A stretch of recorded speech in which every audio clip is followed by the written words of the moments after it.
Hello, this is Al Red Sox Fan coming to you from Al Red Sox Fan YouTube channel. Hope all is well on this Sunday or when you are watching on the last week of the NFL National Football League season. We're going to play a little card and dice baseball. Dice baseball. The 1998 Boston Red Sox take on the 1967 St. Louis Cardinals. It's Pedro Martinez versus Bob Gibson. And the sound check is good. So we can put this away. And the pen jumped the shark. Let's put that down there. Alrighty, let's find the pen that just jumped the shark. Usually it's the dice that jump the shark. And there's Mr. Penn. Alright, so it is the 1998 Boston Red Sox taking on the 1967 St. Louis Cardinals. The Red Sox in 1998 were 92-70. They would win the wild card and lose to the Cleveland Indians in the best-of-5, 3-1. The only win came in Game 1 when Pedro Martinez and the Red Sox defeated the Indians. And in 1967, the St. Louis Cardinals were 101-60 and would defeat the 1967 Boston Red Sox, the Impossible Dream Team, in the World Series. Pedro Martinez in 1998 was 19 wins, 7 losses with an earned run average 2.89. Bob Gibson started off the year injured, or was injured during the 67 season, was only 13-7, and his ERA was 2.98. So this is Game 1 of a Pedro Martinez start. Let's get to the starting lineups. For the 1998 Boston Red Sox, leading off playing center field is Darren Lewis. Batting second, the designated hitter, Reggie Jefferson. Batting third, playing first base, Big Mo Vaughn. Batting fourth, the shortstop Nomar Garciaparra. Batting fifth, the left fielder, Troy O'Leary. Batting sixth, the third baseman, John Valentin. Batting seventh in right field, Darren Bragg. Batting eighth, doing the catching, Scott Hadenberg. And batting ninth, playing second base, Mike Benjamin.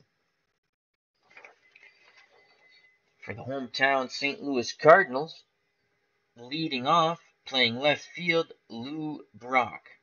Batting second, the center fielder, Kurt Flood. Batting third, the right fielder, Roger Maris. Batting fourth, the baby bull, Orlando Cepeda, and he's at first base. Batting fifth, doing the catching, Tim McCarver. Batting seventh, the designated hitter, Dave Ricketts. Batting eighth, the third baseman, Mike Shannon.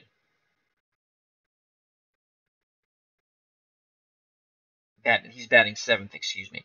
Batting eighth, the second baseman, Julian Javier. And batting ninth, the shortstop, Dal Maxwell. Now, dice baseball, if you're unfamiliar with it, you have a pitcher's card, you have the batter's cards, obviously. And there's a control factor. It all starts off the pitcher's card. So Bob Gibson, his control factor is 10 through 59. Anything below a 10, we go to the range play chart. That's all we're going to play, range play. Unless there's a runner on base, then we will check the pass ball. We're not doing injuries or any of that stuff. Bob Gibson's control factor is 10 through 59. Now, Pedro Martinez had a monster year in 98 with strikeouts and just controlling a ball game. His control factor is 10 through 71. So if you're on his card, pretty much it's a card of death. Again, you have to roll real low. Joining us here in the chat is the original Grognard OG. How you doing, my friend? Check out that wonderful strategy channel. I can't just say military strategy anymore. He does sports, military strategy, space strategy, and we have that wrestling pay-per-view coming up tomorrow on Face to the Mat from Play.com Sports on the OG's channel, the original Grognard. We're all looking forward to that. Love it. Alrighty, so Bob Gibson is on the hill. He will face Darren Lewis, right-handed batter. Again, Gibson's control factor, 10 through 59. Here's the pitch to Lewis. Well, let's see who has control first. And it's a 67. We go to the Lewis card. And here's the pitch to Darren Lewis. And that is a 75. We read the green dice first. 7, 5, and this just indicates if when necessary where the ball is hit to. So that's a 75 off the Darren Lewis card, and that's going to be an out. That is a ground ball in front of the plate, and that is the catcher, Tim McCarver. And on any ball hit off the batter's card, we go with an error check, and Tim McCarver is a 98 on defense, so odds are he's making this play. That is a 47. He throws out Darren Lewis. And that is one away. So that goes 2 to 3. One out. And that will bring up Reggie Jefferson, designated hitter. Good hitter. Underrated ball player. He was a good hitter. Not a lot of pop in his bat, though. Switch hitter. He's batting lefty off the right-handed throwing Bob Gibson. We roll for control. And that is an 18, so it'll be off the Gibson card. McCarver sets the target. Here's the pitch to Reggie Jefferson, and that is a 96. And a 96 is a fly ball. Let's go to the fly ball chart. 96, fly ball, right field. Going back a bit is Roger Maris, and he makes the catch. So that's 2 away. Base is empty. Mo Vaughn, big Mo Vaughn strides the plate, left-handed, power-hitting first baseman. Let's see how he handles Gibby. We roll for control, and that's an 18. We go off the Gibson card. And Gibson, this is a left-handed batter. And that is a 68. So a 68 off a left-handed batter on the Gibson card. 68 is a line shot out to right field. Making the catch is Maris, and the side is retired. There is no error check off the pitcher's card. So Gibson gets the 98 Red Sox 1, 2, 3. And now it will be Pedro Martinez's turn. And he'll face Brock, Flood, and Maris. Joining us in the chat, Mr. Utah Mike and Alan Shaw. Hope everyone's doing well. Thank you for joining us. Right, so here's Lou Brock to face Pedro Martinez. Pedro Martinez's control factor is 10 through 71. This is a very affordable dice game, and you just type in Dice Baseball, and you go to their site. The PDF files are like $5. You download the game for free. You get all the charts and everything for free. And I bought a bunch of seasons. I played the 1967 What If Tony Caligiero and Sparky Lyle replay of the 67 World Series if they played against the Cardinals. That was a lot of fun. It was crazy, but a lot of fun. All right, so here's Pedro to face Lou Brock. You don't want Brock on the base paths. It's going to turn into a double. We roll for control. Pedro's control is 10 through 71. That is a 16, green die first. Here's the pitch to Brock from Pedro, and that is a 23, and a 23 is a strikeout. So Pedro starts the game off in style. He Ks Lou Brock. You want to keep him off the base paths. One out. Here comes Curt Flood. Flood, a right-handed batter. We roll for control. And that is a 0-7. So that's going to be a range play. That's all we're rolling for. So it's going to be a range play. We will re-roll that again. And that's a 39. Let's see where the ball went to. A 39 on a range play. There are a lot of charts. They're pretty easy to read, but I have to flip through papers. So that's a 39, and that is a play for the second baseman, Mike Benjamin. So you go to his range as a second baseman. He played quite a few positions, but at second, his range, not so good, 79. We'll say, in fact, that's poor. And then we roll these two dice, and we lucked out there. That's a 0-3, and on a 79, he makes the play. He knocks the ball down, throws to first, and that's 2 away. So Flood is retired, 4-3. 2 outs, base is empty. And here comes Roger Maris. No longer the Roger Maris who was the all-time home run leader season-wise. Coming to an end of his career. Control factor, Pedro keeps it at 27. Here's the pitch to Maris, left-handed batter. And that is a 34 off the Pedro card. And guess what that is, folks? Swing and a miss, strike 3. Blows the fastball right by him. So Pedro strikes out 2. And the Cardinals go down 1-2-3. And let me just put the strikeouts here. Pedro is good for 29 batters. So is Bob Gibson. I forgot to mention that. And I'm going to keep track of that now. So Pedro goes down to 26 batters. And so does Bob Gibson. 26 batters.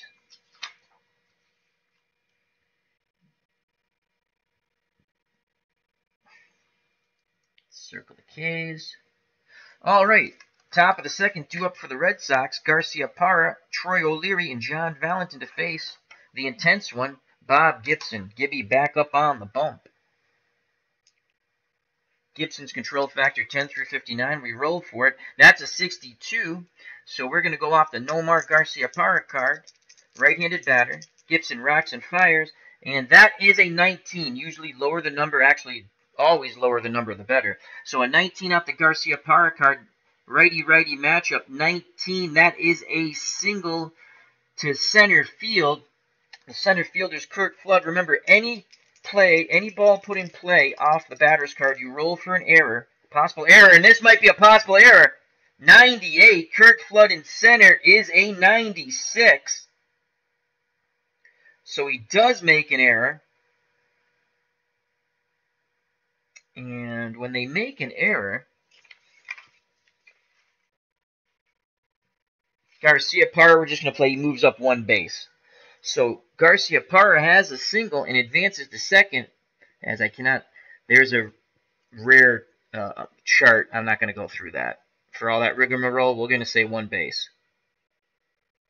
So Garcia Parra, single, and takes second on the E8. Wow, that's a rare error. So he's in scoring position with no outs. And here comes Troy O'Leary, left-handed batting left fielder, to face Bob Gibson. We're going to roll for control, and that is a 16 off the Gibby card. Here's the pitch to O'Leary, and Gibson deals a 73. And a 73 to a left-handed batter is a line shot to the first baseman, Cepeda, and he leaps up and he makes the catch. Great reaction by the baby bull, more like a feline there. Cat-like quickness for the baby bull. Quickly getting back to second is Garcia Parra. So one out, Garcia Parra is at second. Coming to the plate is John Valentin, the Red Sox third baseman. Control factor roll. 81, we go off the Valentin card. He has a chance here. Righty-righty matchup to knock in Garcia Parra. And that's a 60. I don't think that's too good. A 60 righty-righty matchup is a ground ball B, and it goes to the second baseman. So advancing to third is Garcia Parra, and let's see if Julian Javier on the error check, 22, he makes the play. So advancing to third now with 2 outs is Garcia Parra. Valentine is out 4-3. Red Sox 90 feet away from taking a lead here against Bob Gibson. They got Pedro Martinez in the mound, and here comes Darren Bragg, the right fielder. Darren Bragg's a lefty.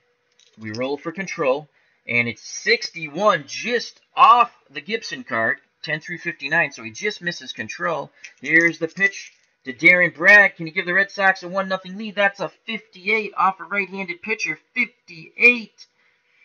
Ground, no, that's a strikeout. 44 through 59 is a strikeout. Bob Gibson strikes out Bragg. Garcia Parra is stranded at third. That's Gibby's first strikeout. And he faced 4 batters in the top of the second. So he's good for 21 more batters now. 22, excuse me.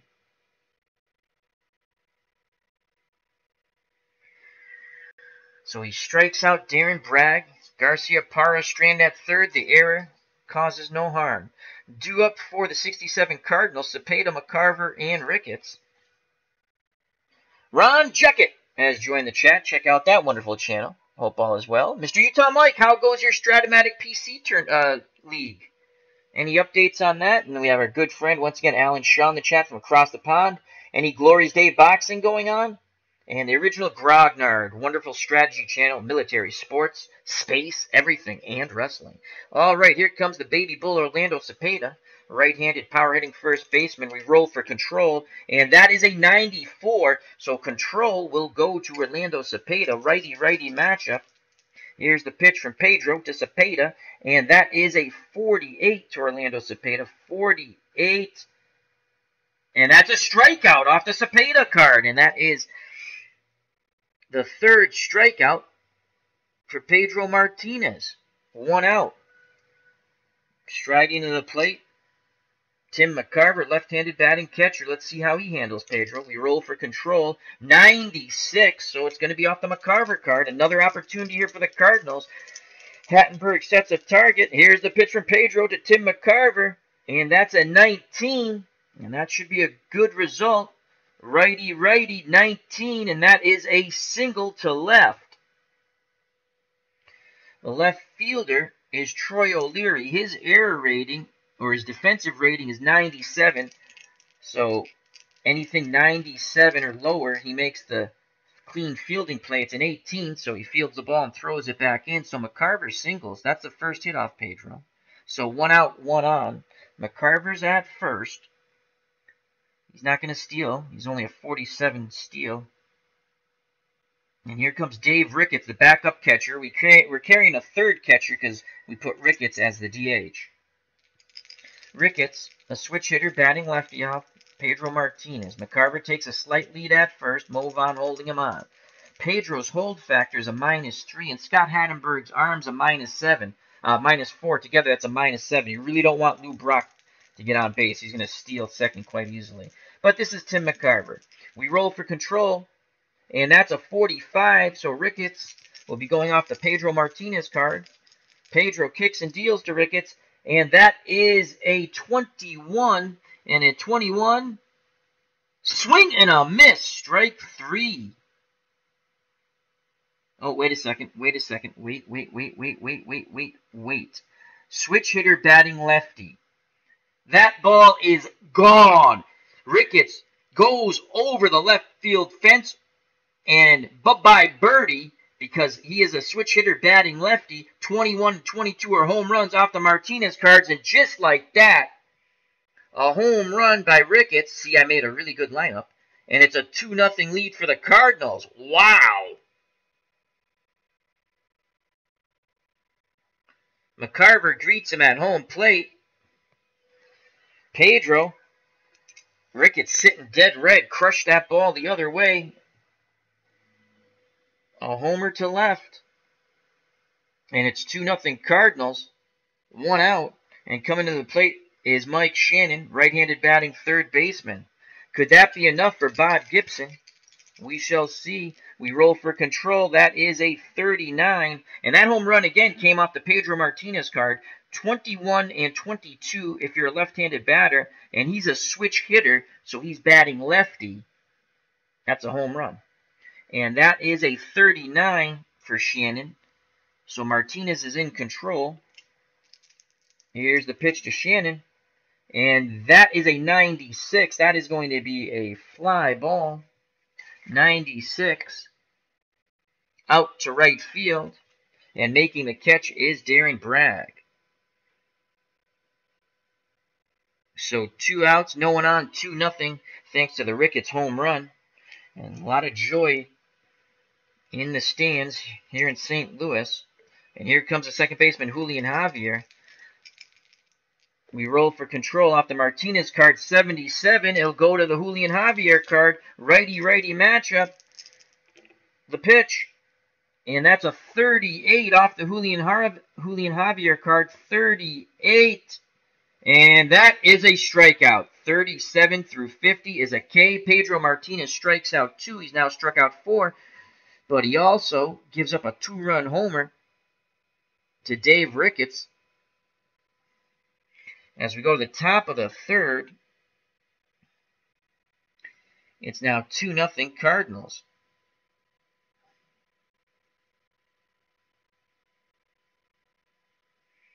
Let's quickly do the numbers here. So in the first, no runs, no hits, no errors. no one left on base, and 2 Ks. And then 2 runs on 2 hits, no errors, no one left on base, and 2 Ks. Top of the third, due up for Boston, Hattenberg, Benjamin, the top of the order, Lewis. And let's do those numbers. No runs either inning. No hits in the first inning. No errors. No one left on base. Then we had 1 hit with Garcia Parra. There was 1 error with Flood in center after the base hit. And he had 1 K.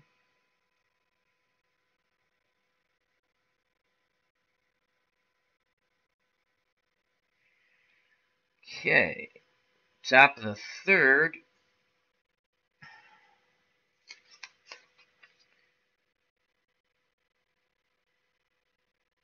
So Pedro 26, he faced 1, 2, 3, 4, 5. He's down to 21 batters. And here comes Scott Hattenberg, switch hitting catcher. He will, left-handed batting catcher, excuse me.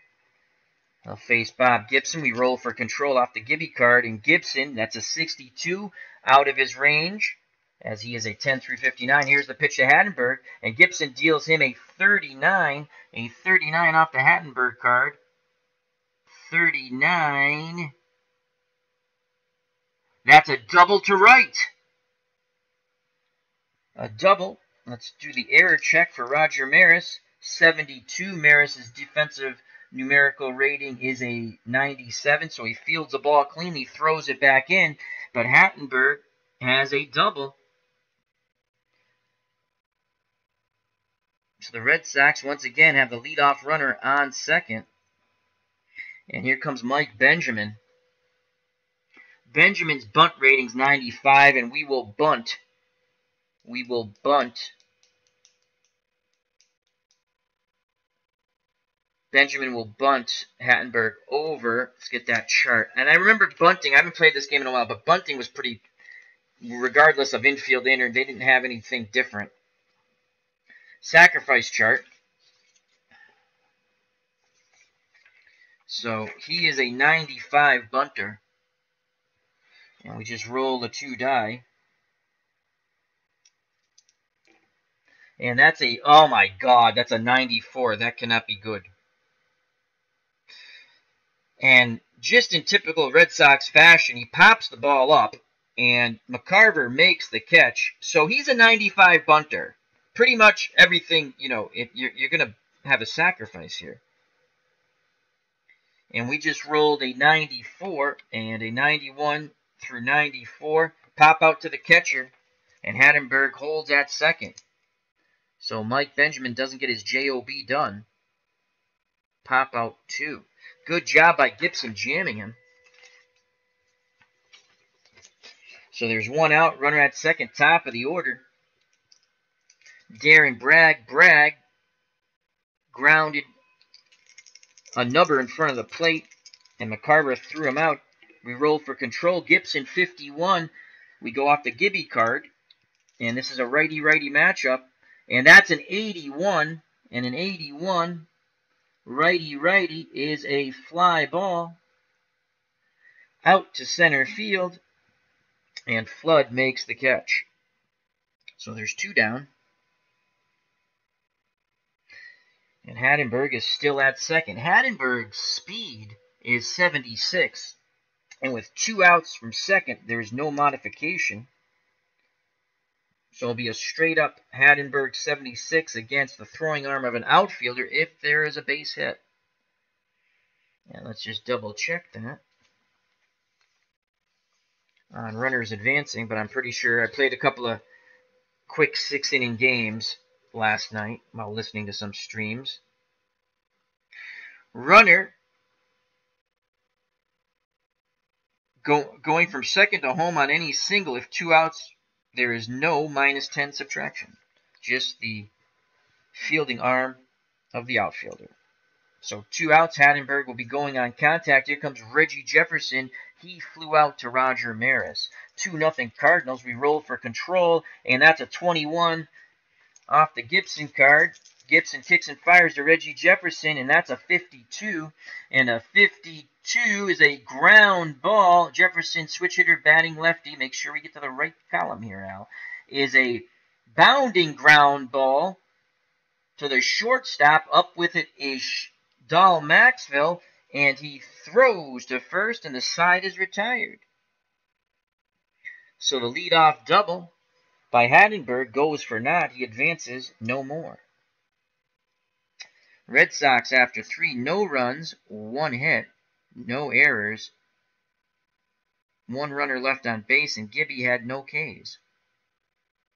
Gibson faced 4 batters.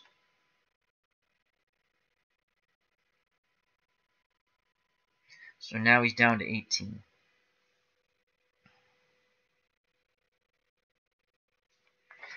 Due up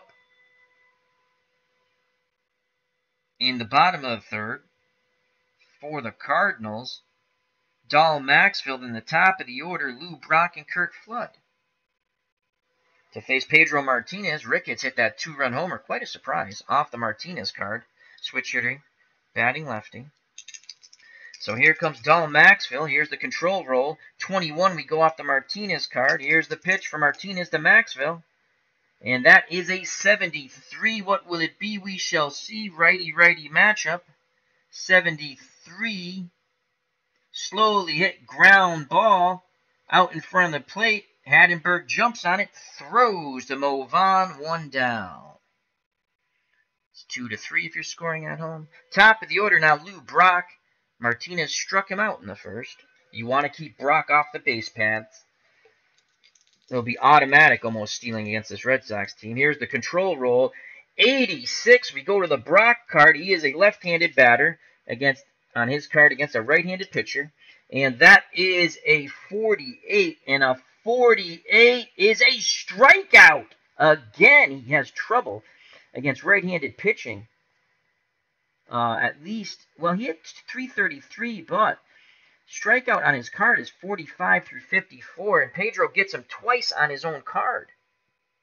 So that's 2 down, and Pedro now has 5 strikeouts, and here comes Kurt Flood. Kurt Flood grounded to second his first time up.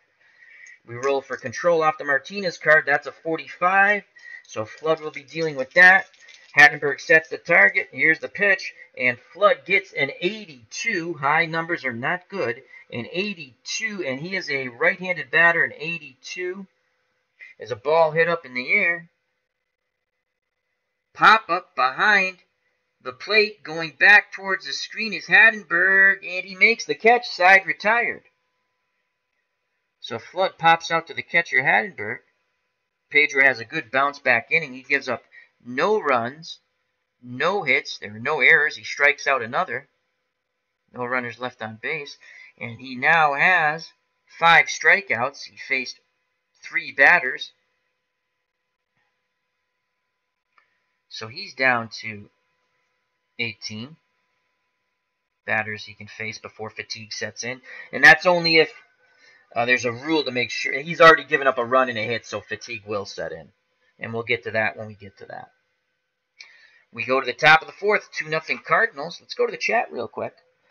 As Alan Shaw says, go Cardinals. And he says he has not played Glory Days boxing over the holidays.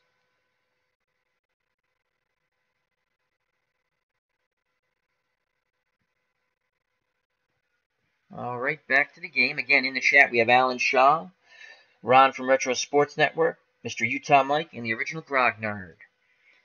Due up for the Red Sox, top of the 4th, trailing by 2, Mo Vaughn, Nomar Garcia-Parra, and Trey O'Leary. Vaughn flew out to Roger Maris. He will face Gibson for a second time. We roll for control. That's an 88. We go to the Mo Vaughn card. Let's see if he can do some damage here. And that is a 60.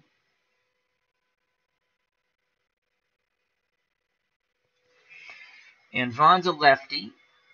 We go to his right-handed pitcher column, and that's a 60. Again, high numbers are never good unless the pitcher's absolutely putrid, and that's a strikeout. So Gibby strikes out the big swinging Mo Vaughn, and that's his second K.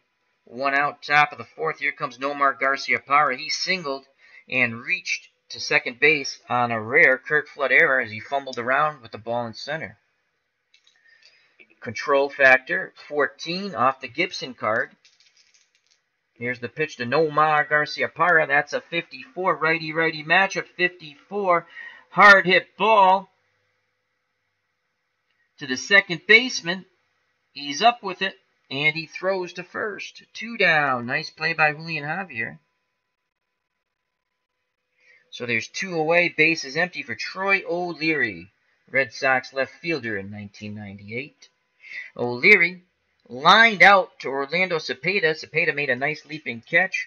Control factor roll is a 64 and 10 through 59, so it will go off the O'Leary card. Can O'Leary do some damage? McCarver sets the target. Here's the pitch to Troy O'Leary, and that is a 59, and he's a lefty. So you go to his right-handed pitcher column that he faces. That's a 59. Ground ball. Right side, I believe.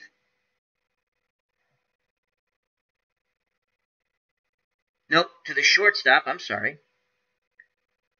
Left-handed batter. Ground ball to the shortstop, Dahl Maxfield. Let's roll for the error. Maxfield's defensive rating at short is a 93. So 94 or higher will be an error. And it is a 58. Maxfield makes the play as he throws to Cepeda, and the side is retired just like that. Go to the bottom of the fourth, still 2-0. Cardinals. So no runs, no hits, no errors, no one left on base, but Gibson picks up his second strikeout.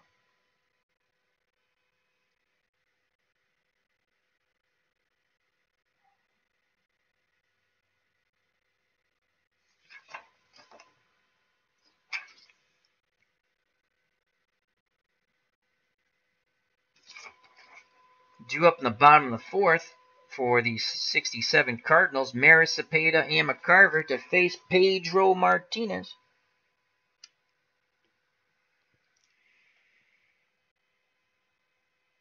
Maris struck out his first time up.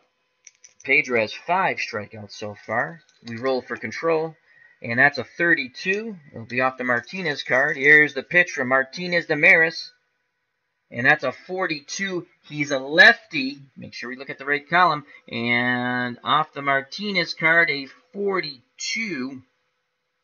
Lefty is a strikeout. 23 through 52 is a strikeout.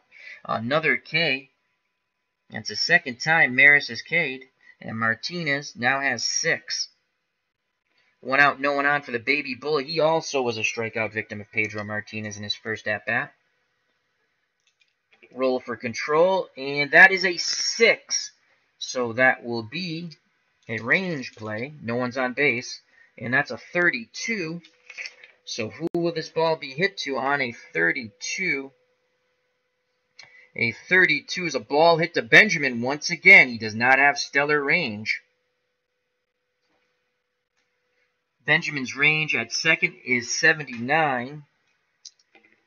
And he'll make the play, as that's a 0-2. The lower the roll, the better. He's up with it.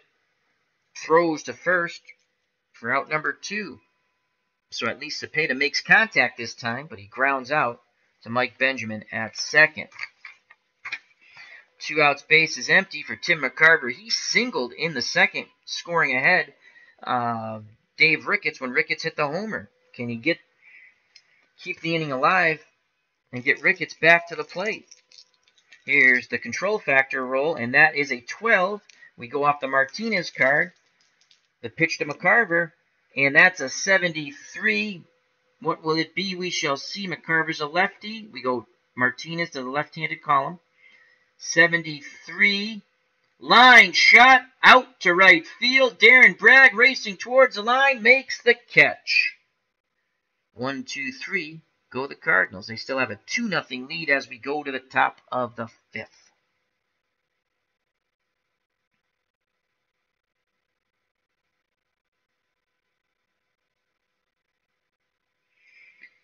No runs, no hits, no errors. One more K for Pedro. Again, he has 6 now. No runners left on base. Pedro faced 3. Goes down to 15. Did I do that for...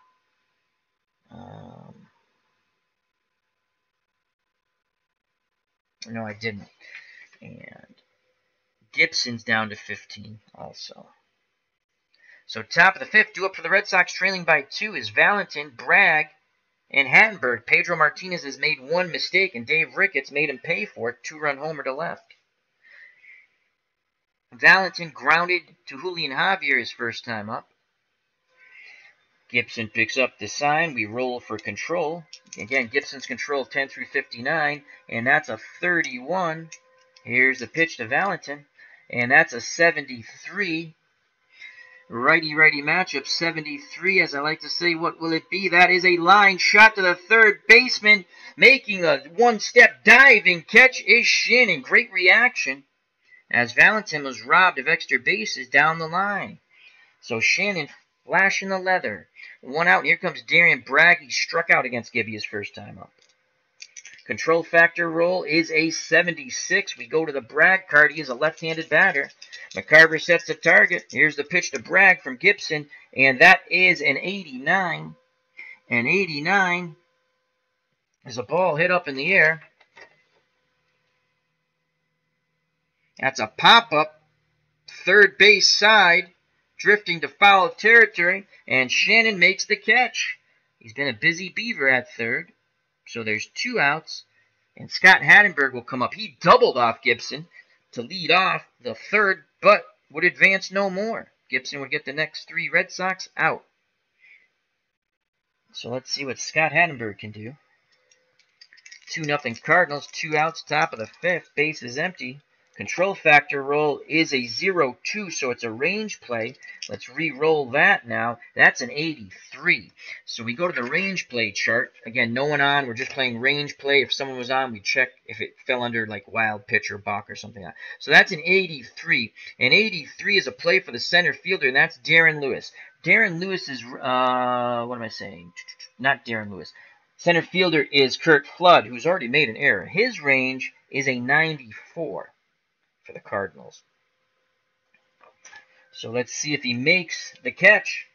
And that's a 61 on a 94. And he makes the running catch, moving to the right center field gap. The side is retired. Good jump by Flood. Hattenberg flies out. 1, 2, 3, go the Red Sox. Go to the bottom of the 5th. 2-0, 67 Cardinals over the 98 Red Sox. So the Red Sox, after 5, still trail by 2.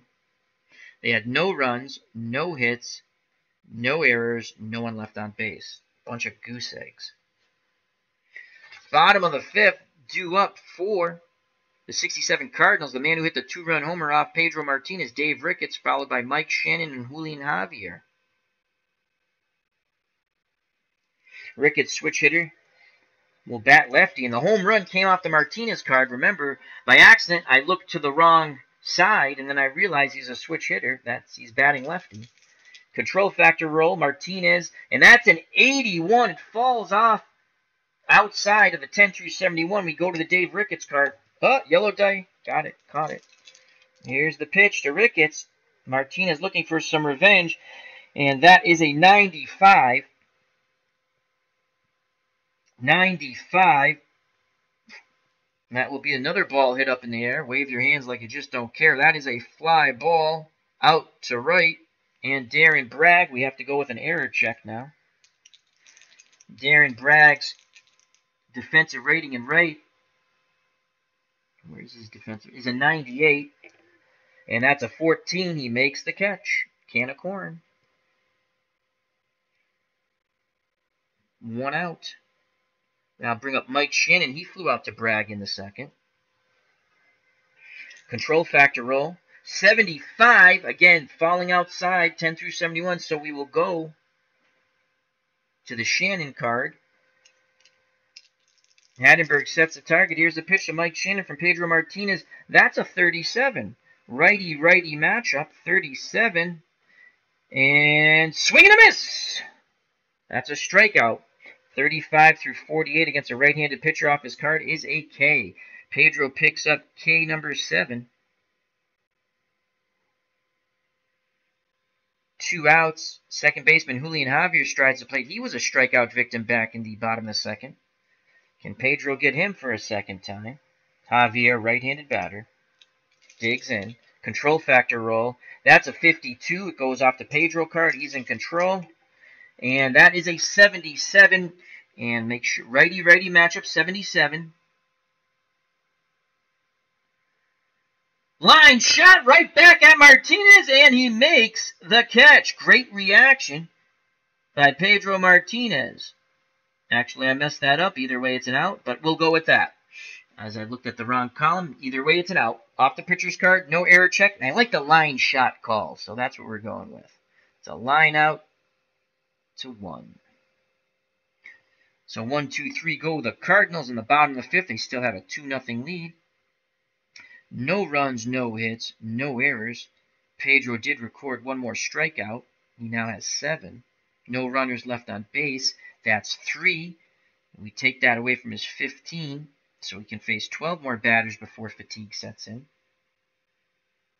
Top of the 6th, 2-0, 67 Cardinals over the 98 Boston Red Sox. Due up to face Bob Gibson, Mike Benjamin, who failed on his sacrifice bunt. He popped it up to McCarver when Hattenberg led off with a double. He was trying to move him over. And then the top of the order, Lewis and Jefferson. Not a hit amongst them. All right, so here's Mike Benjamin. Let's see if Gibson can overpower him.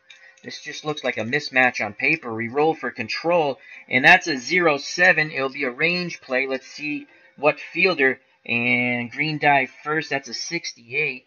And the fielder on the range play on a 68 is the left fielder, Lou Brock. So Lou Brock's defensive rating is range play rating is an 81. So that's not really stellar either. He's an 81 range, and that's a 38. A 38 on an 81, and he makes the play. Had a little trouble with it, but makes the catch. Make sure I read that right. He was an 81. That's a 38. 0 through 59 is an out. So Benjamin flies out to left. 1 away. Top of the order, Darren Lewis. He's 0 for 2. He's grounded. Well, meekly nubbed the ball in front of the plate. McCarver threw him out and then flew out to Kurt Flood in center. Can Darren Lewis get something going here? We roll for control.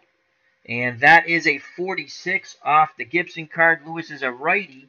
So Darren Lewis, righty-righty matchup with Bob Gibson. Here's the pitch from Gibson to Darren Lewis. And that is a 36. And a 36 is a strikeout. So Gibson records his 3rd K. He's losing that battle, but he's winning the war. He has the 2-0 lead. So 2 outs, base is empty for Reggie Jefferson. The designated hitter is 0 for 2. He's flown out to Roger Maris and grounded out to Dahl Maxville at short. Not a lot of pop in Jefferson's bat. A good solid hitter, though. Control roll.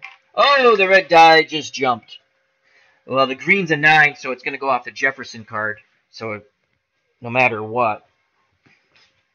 And we have to find the red die. A little Gigio in that red die. You got to be kidding me. There you are, you son of a gun. I got you. And let's just roll that. Not that it matters. 95.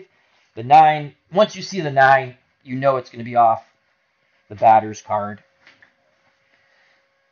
All right, so here's a pitch from Gibson to Reggie Jefferson. That's an 89, and he's a switch hitter, batting lefty, but he's facing a right-handed pitcher. An 89, and that's a ball hit up in the air. Wave your hands like you just don't care. An 89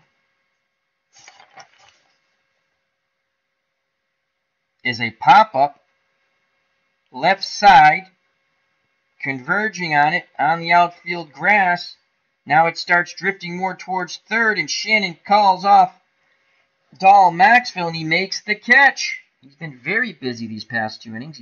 So Jefferson pops out to the third baseman, Mike Shannon. And that retires the side. 1, 2, 3, go the Red Sox. So we go to the bottom of the 6th. Still 2-0 Cardinals. That 2-run homer looking to hold up. So far, Bob Gibson out-dueling Pedro Martinez. Red Sox, no runs, no hits. Cardinals make no errors. Gibson picks up 1 more strikeout. He now has 3.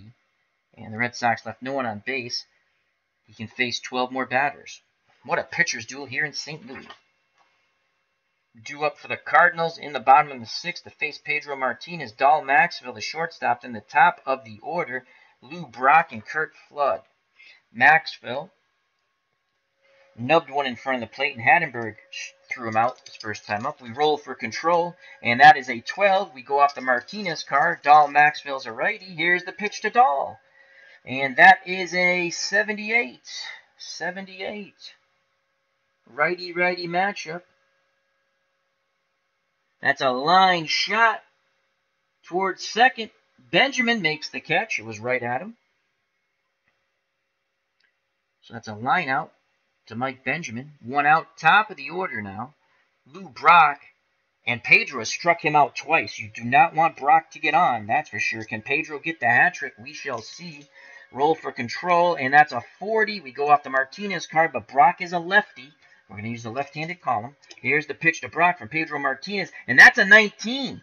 So that's going to be good for Brock. A 19 is a double to center field. And let's see if Darren Lewis fields it cleanly. And that's a 28, well under his defensive rating. So a 1-out double. The lefties have given Martinez trouble. A little revenge there for Brock, who struck out twice. So Brock's at second, 1 out. And we will look for ha-ha's sake on stealing third. Stealing third minus 30 right off the bat. We'll just go through the numbers. We're not going to do it. So Brock's stealing ability on his card is an 88. So that would go down to 58. And then Pedro Martinez, hold factor is minus 3. So that's 55. And then you take into account Hattenberg's arm, minus 4. And that is 51.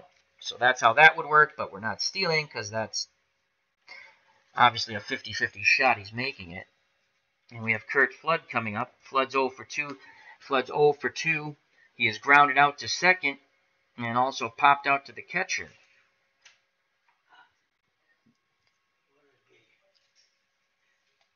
Patriots are winning, right? Oh. What, Dallas? Yeah. What about New Orleans? Yeah, I knew I shouldn't have picked them because they had nothing to play for. They're sitting everybody. That was my stupidity. Oh, the Giants, not a good team. So that hit and run chart. Let's put this here. Okay, here we go. All right, so Brock's at second, 1 out. And here comes Curt Flood. Again, Flood's 0 for 2. Let's roll for control. You can keep that open if you want. Yeah, it's just, I didn't want to bother you. Well, the computer throws a ton of heat. Here's the control roll. That's a 36. Father, give me the football updates. You can't pick a team. When there's a team out of it, we have a football pool in the office. My dad plays with, is in it with us. I didn't want to pick New Orleans, but I did, and but all right. So it goes off the Pedro Martinez card, and I just forgot who the hell's up. Curt Flood. Here's the pitch to Flood. Off the Martinez card, that's a 33. That's a righty-righty matchup. 33, and that's a strikeout. 23-56, righty-righty is a K. Another strikeout for Martinez, and that's strikeout number 8.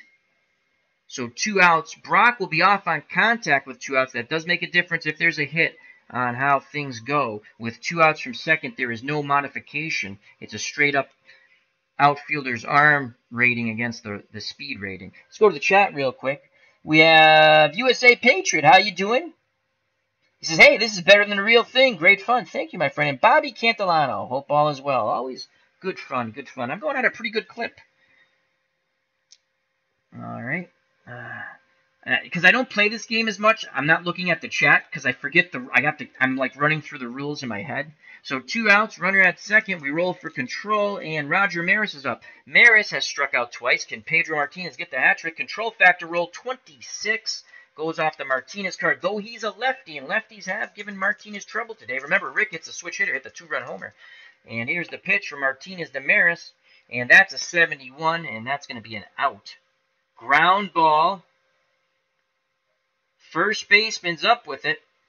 He throws to Martinez, so Vaughn throws to Martinez, covering the bag, and the side's retired.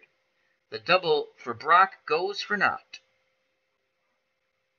And that scores that 3-1. It's a ground out. We go to the top of the 7th.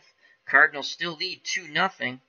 Martinez faced 4 batters, so he's down to 8 before fatigue sets in. And I will have to stop and read that rule. I'm hoping we get through the game without fatigue, but it's going to happen. So, Cardinals, no runs, 1 hit, no errors, 1 runner left on base, and Pedro picks up another K. And that is, I just said it and I already forgot, 2, 4, 5, 6, 7, 8. 8 Ks for Pedro.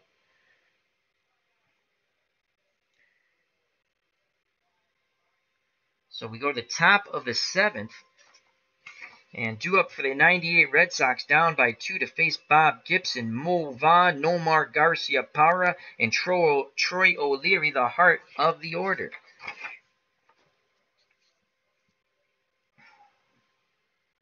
Mo Vaughn is flown out to Roger Maris and struck out. Left-handed batter, we roll for control. 44, we go off the Gibson card. Here's the pitch to Mo Vaughn, and Gibson deals him a 61, and a 61 off a left-handed batter. 61 is a slowly hit ground ball towards second. Up with it is Julian Javier, and he throws to Cepeda for the out. Remember, any play off the pitcher's card, no error check. If it's off the batter's card, you do an errors check. And I think I just did that right, unless I had a brain fart. So Vaughn grounds out to Javier, 4-3. Nomar Garcia-Parra steps up. He singled in the first, advanced on a rare error by Curt Flood when he bobbled the ball in center, but was stranded at third. In the second, I'm sorry. And then he grounded out to second. Garcia-Parra's 1 for 2. Control factor roll. And that's a 76, so it will go off the Gibson card. McCarver wiggles the finger, sets the target. Gibson rocks and fires to Nomar Garcia-Parra. That is an 87, righty-righty matchup. 87, that ball is hit up in the air. Wave your hands like you just don't care. 87. 87 is a pop-up. Right side. Cepeda drifts to the outfield grass and makes the catch, except we have to see if he makes the catch. Error checks a 16. He sure makes that catch. So that's a pop out to Cepeda. I like the mechanics of the game. I really do enjoy this game. All right, so that's 2 outs. And here comes Troy O'Leary. He's 0 for 2. He's lined out to Cepeda when he made that leaping catch and grounded out to Dahl Maxwell at short. Can he keep the inning alive?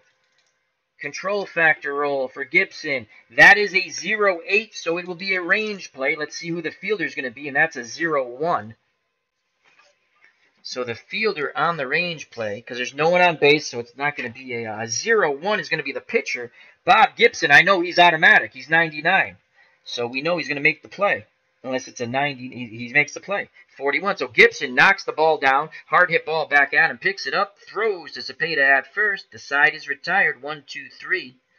Go the 98 Red Sox. So Gibson faces the minimum. And he can face 9 more batters now from 12 to 9. Red Sox fail to score once more. No runs, no hits, no errors committed by the Cardinals. Gibson didn't strike anyone out, and no runners left on base. More goose eggs for the Red Sox. We go to the bottom of the 7th, 2-0, 67 Cardinals over the 98 Cardinals. What a pitcher's duel. Bob Gibson versus Pedro Martinez. Due up for the Cardinals, Cepeda, McCarver, and Ricketts. Ricketts hit the 2-run homer back in the bottom of the 2nd. And that's how we stand, 2-0. So here comes Cepeda. He struck out and grounded to 2nd. Martinez good for 8 more batters before fatigue sets in. Here's the control factor roll. 63. It's 10 through 71. So we go off the Martinez card. Cepeda is a right-handed batter. Hadenberg wiggles the finger, sets a target. Here's the pitch of the baby bull, and that is a 13. A 13 right-handed batter, and that's a single to right. So Cepeda gets a hit. A single to right. It's now 1 for 3. And here comes Tim McCarver. McCarver singled and then flew out to Darren Bragg. McCarver, what's his bunt rating? 70. And he hit righties at a 304 clip, so he will swing away. Cepeda's at first. If you're curious, his speed, he's not going to steal, obviously. He's not a 50. That's horrible. But his speed is 78. To me, that's below average. Control factor roll is an 87. So we will go off the McCarver card. And again, he had a 304 batting average off right-handed pitching. McCarver, a left-handed batter. Here's the pitch from Pedro to Tim McCarver. And that's an 81, and that's not going to be good. 81 is a line shot. 81 is a line shot 6. I believe that's the shortstop. 81. And making the catch is Nomar Garcia. McCarver hit it on the screws, but right at Nomar. So that's a line out. Nomar took a quick look at first, but Cepeda, being slow of foot, wasn't very far off the bag. So 1 out, 1 on, double play ball. We haven't seen a double play ball yet. No one's been on base. Here comes Dave Ricketts, the backup catcher. We're carrying 3 catchers in this game because I inserted the backup catcher as a DH. And again, I screw over my beloved Red Sox. I could have put Ed Spezio at DH. And Ricketts hit a 2-run homer off Martinez. And it was off the Martinez card, but it's because he was a lefty. Alrighty. So Cepeda's at first, 1 out. Ricketts is homered, a 2-run homer back in the bottom of the 2nd and flown out to Darren Bragg. Here's the control factor roll. Remember, 10 through 71 is Martinez. That's a 55. We go off the Martinez card, but Ricketts hit the home run off the Martinez card. Here's the pitch to Ricketts. Can he do it again? 85. No, he can't. An 85 is a ball hit up in the air, and you know what's coming. Wave your hands like you just don't care. An 85, pop up. Third base side, waiting for it, having a cup of coffee, is Valentine. He makes the catch. Pedro jammed Ricketts. So there's 2 outs. Cepeda will be off on contact. The 2 outs does make a difference if you're trying to advance a runner now. Again, there's a whole chart for that. We'll cross that bridge when we get to it. So he popped out to Valentine. 2 outs, and here comes Mike Shannon. He's flown out to Darren Bragg and right and struck out in his last plate appearance in the bottom of the 5th. It's the bottom of the 7th, 2 outs, 2-0 Cardinals, no one on. Control factor roll for Martinez, and that's a 28. We go off the Martinez card. Shannon is a right-handed batter. Righty-righty matchup. Here's the pitch. And that is a 54. Say no more. You have just struck out, Mr. Mike Shannon. Don't call me Del Shannon. And that's K number 9, I believe, for Pedro. So Pedro, that one mistake, and the Red Sox bats are not giving him any help. Bob Gibson has a lot to say with that. And the side is retired. Pedro faces 4 batters. He now goes down to 5 before fatigue sets in as we go to the top of the 8th. The Cardinals, no runs, 1 hit. There were no errors by the Red Sox. 1 runner left on base. And Pedro picks up another K, and again, that's his 9th K. 2, 4, 5, 6, 7, 8, 9. Yes, 9 Ks for Pedro through 7. That one mistake, the 2-run homer to Ricketts. Top of the 8th.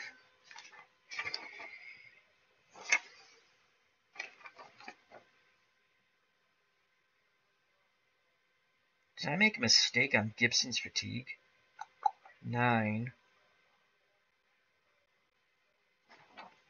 1, 2, 3, 4, 5, 6, 7, 8, 9, 10, 11, 12, 13, 14, 15, 16, 17, 18, 19, 20, 21, 22, 23. 23. Yeah, I did. I didn't do it last inning, so he's good for 6 more batters. I was going to say that didn't look right.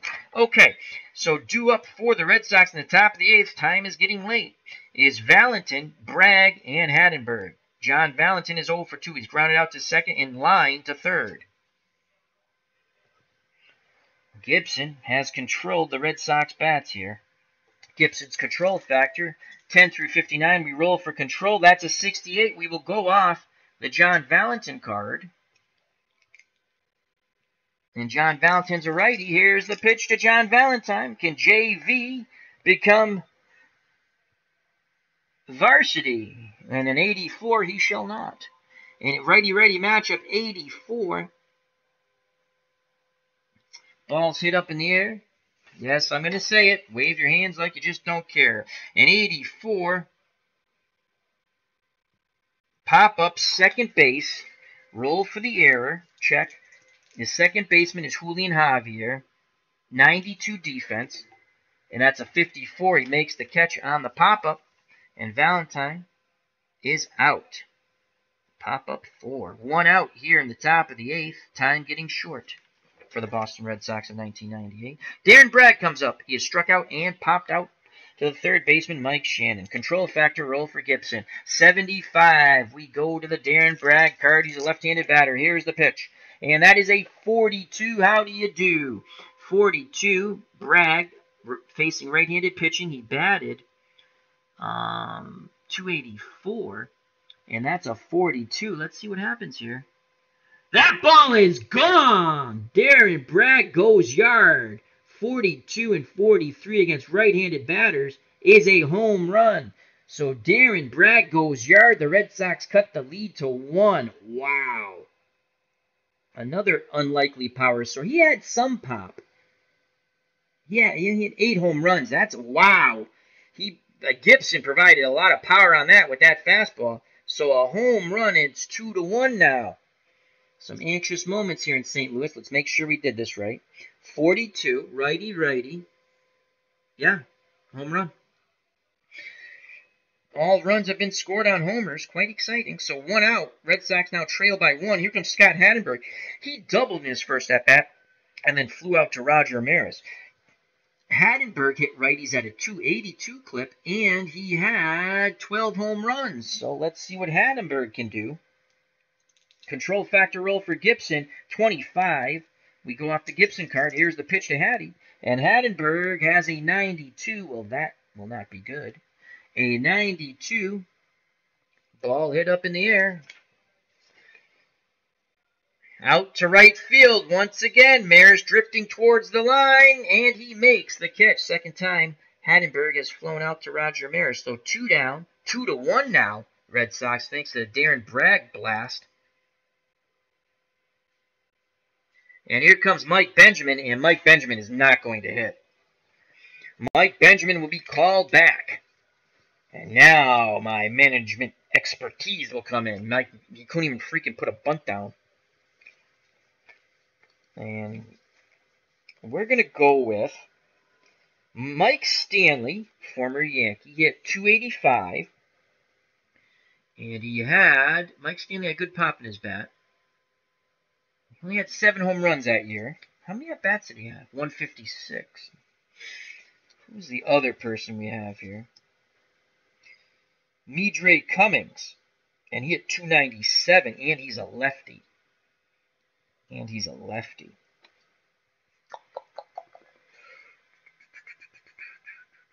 Not a lot of difference. Not a lot of difference there on the Gibson card, whether it's a lefty or a righty. I mean, lefties hit 236, righties 227. We have Jim Leveritz, another Yankee. 356 off right-handed pitching. Jim Leveritz will grab a bat, and he was pretty clutch in the day. If you're a Yankee fan, you do remember. So Jim Leveritz will pinch hit for a very weak-hitting Mike Benjamin. As we have our 25-man roster I picked. These are all the extra. My God, the Red Sox used a ton of players in '98. All a bunch of guys who had like one game up and stuff like that. And they give you all the. Hello in the chat, Blade117. Hope all is well. Phenomatic, hello. Check out those channels. So it's 2-1, and here comes Jim Leverett to pinch hit for Mike Benjamin. And then we need a second baseman. We're going to bring in Massachusetts native Lou Merloni. Yes, Lou Merloni made the team. Could play 3 different positions. Plus he's a Paisan, and I like him. Let's find sweet Lou. Where are you, Lou? Lou Merloni. And he hit 290 off right-handed pitching. So Lou Merloni will be ready to come in to play defense. What was he at? Second. 93. For ha-has, let's look at Donnie Sadler. He's a 93 also. 76 range. Merloni, 78 range. So Merloni will be in. So Leverett with 2 outs, looking for 1 swing in the bat here. And now 6. He's faced 3. So he's good for 3 more batters. Bob Gibson. Cardinals get some bullpen action up. Boy, Bob Gibson doesn't want to hear that. All right, so it's Jim Leverett, Captain Clutch. He had some clutch moments for the Yankees. What World Series he hit that home run against Atlanta? I remember that one. I mean, I don't remember the exact. Atlanta, I think, had a 2-0 lead in games, and Leverett had that big home run in Game 3 back in, I want to say it was in New York. The Yankees would win that World Series against the Braves. All right, so Leverett hit 356 off right-handed pitching. Overall, 287, 8 homers. All right. Can Jim Leverett, with 1 swing of the bat, tie it up? Control factor roll for Gibson. And that's a 77. So we go to the Leverett card. Oh, come on, Jimmy. Come on, Jimmy Leverett. Here's the pitch of Jim Leverett. And that's a 16. 1-6. 1-6 to Jimmy Leverett. Righty-righty matchup. And Leverett, 2 through 18, it's a walk. We would have liked something better, but he extends the inning. That is a walk, so Jim Leverett has a good at-bat. Draws a walk off Gibby. Let's put a little... And just do Jim Leverett. And I forgot to write him in here. Let's do that real quick. So Leverett gets a walk. Not the best result, but far from the worst. If you're curious how Leverett is spelled, Leyretz. Jim Leverett. So he'll be coming out for Lou Merloni. Speed 71. Merloni's speed is 75. I wonder if I should switch it now. I'm not going to. In fact, a lot of wheeling and dealing here. He's the tying run, top of the 8th, 2 outs, 2-1. Midre Cummings was like one of the few fast guys I actually had on there. He's 79, not as fast as I thought. Donnie Sadler, 81. So Damon Buford, 80. Who else do we have here? So Donnie Sadler will come in to pinch run, and we might just keep him in to play second. So Donnie Sadler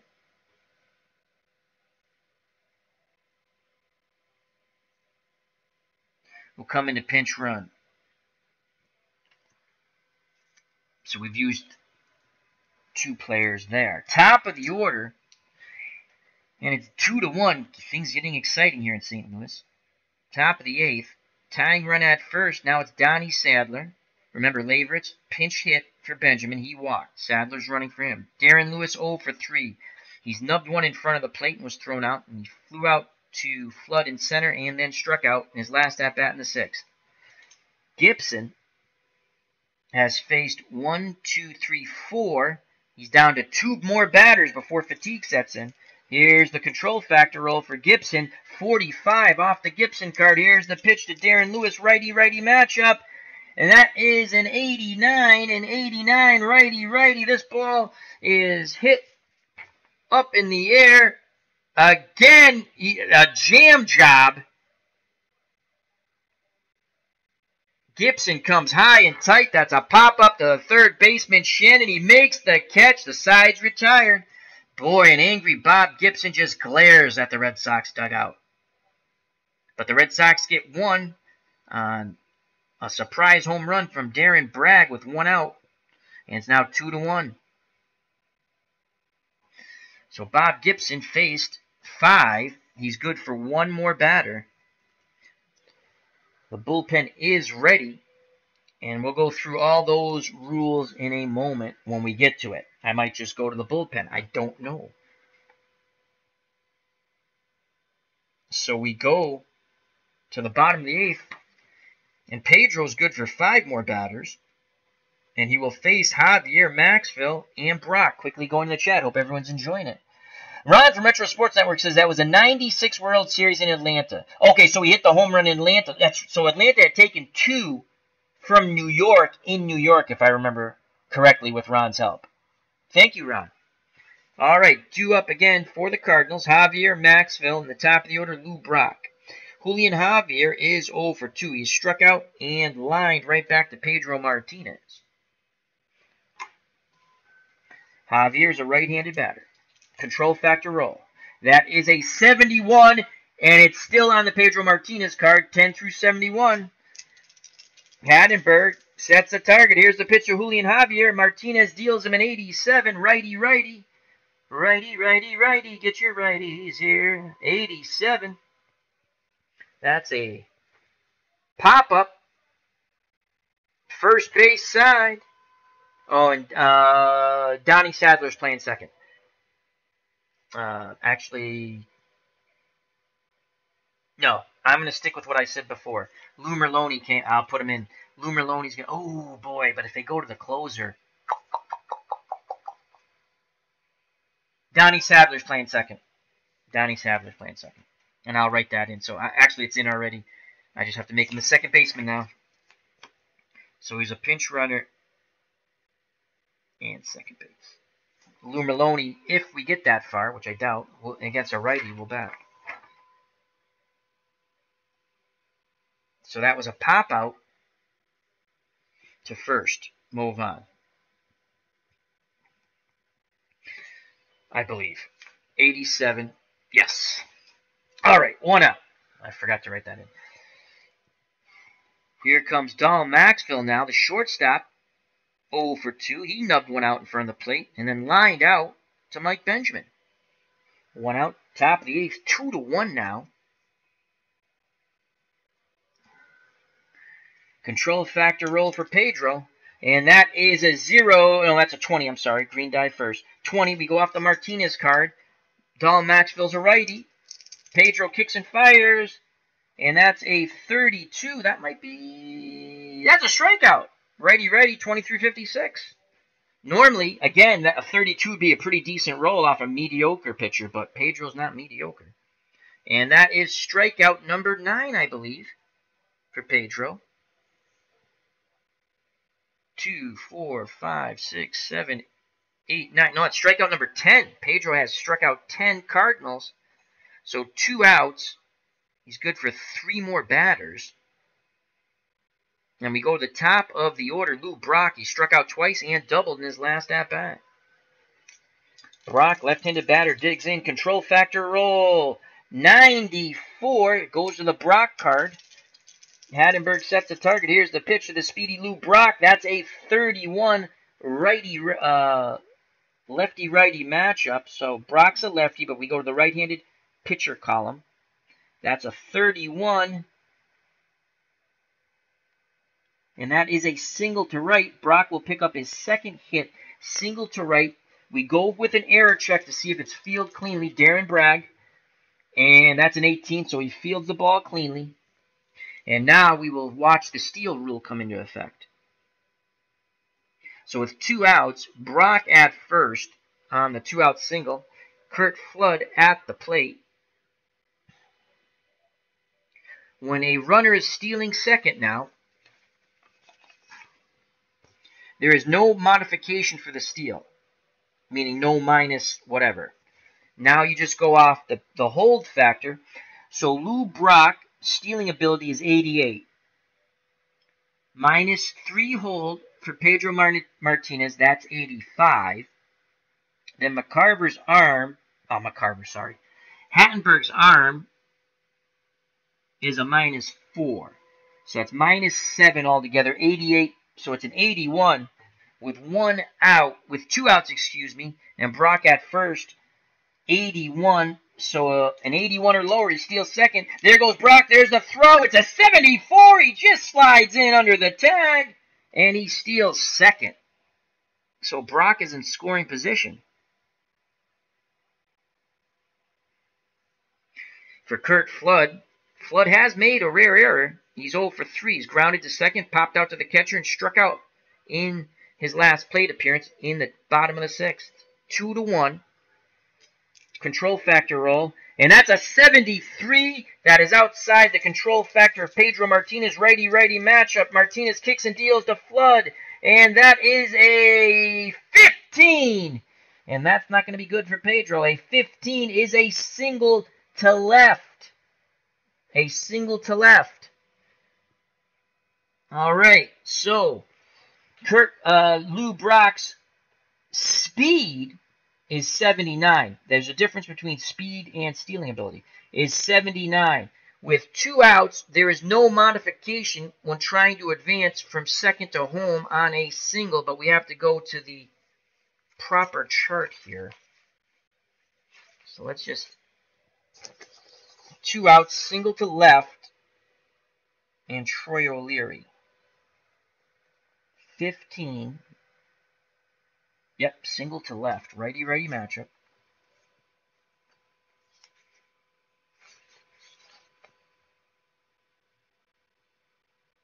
Runner going from second to home on any single. With 2 outs, there's no modification subtraction. Take the new speed rating, plus minus, adjust the arm rating of the outfielder. So it doesn't matter that it's hit to left, which is fine. All right, so we're going to send him. So with 2 outs, we're sending Brock. So he's a 79. O'Leary's arm is a 9, but that's a 70. That's a 70% chance. You got to do it. Here's a throw from O'Leary to Hattenberg at the plate. 36. Lou Brock scores. What a clutch hit by Curt Flood. They get that run back. It's now 3-1. It's again a 2-run lead for the Cardinals. Big RBI there. Clutch by Curt Flood. So Martinez now faced 4 batters. He's good for 1 more, and fatigue sets in. The bullpen is ready. And here comes Roger Maris, 0 for 3. He struck out Maris twice. And then Maris grounded first base side deep to the line. Vaughn had it through to Martinez for the out. So 3-1. They've gotten to Pedro Martinez for 3 runs. Here's the control factor roll. Double zeros. It will be a range check. And that is a 45. We go to the handy-dandy range check to see who the fielder will be. 45 will be the third baseman, John Valentin. John Valentin's range at third is 86. Not dreadful. So we will roll again as the charts go flying off the table. 86 and a 56. So 86 and a 56. Valentin backhands it, throws low to first, scooped out of the dirt by Mo Vaughn. Side is retired. Nice play by John Valentin. Maris is now 0 for 4, but more importantly, the single with 2 outs by Lou Brock and the stolen base, and then the clutch hit by Curt Flood gets a run back. It's 3-1 Cardinals. We go to the top of the 9th. Gibson, Martinez. And so that goes 5-3. And Pedro faced 5 batters, so he is at 0. And they got 1 more run.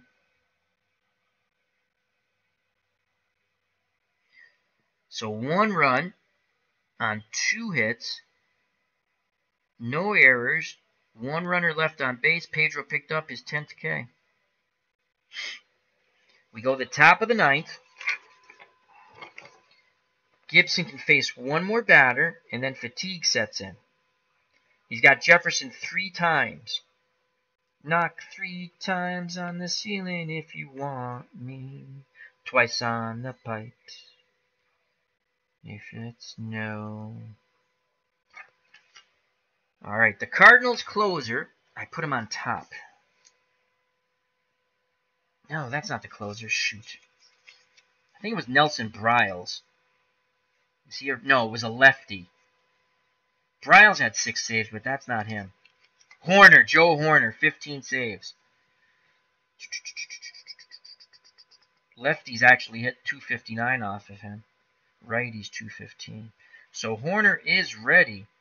He's the closer. Let's get that ready. And then we'll go to the chat. Regardless, maybe the Red Sox can tie it up. We don't know. So Gibson will stay in. He can face one more batter. And then, if we keep him in, oh, I got to find that rule. I got to do a cheat sheet for those 2 rules. That way I don't have to flip through this. Stealing I always have there. Pitching, stamina, and rest. Oh, it's right here. Beautiful. One exception. If they have not given up a run, but he has already. So for each batter, -5 on their control factor because he's given up a run. Had he not given up a run or a hit, it's different. But right now he's given up the run. He's given up hits. So we're going to go -5 after this batter if we keep him in. So his control factor after this batter would drop to 10 through 55, which is still pretty good.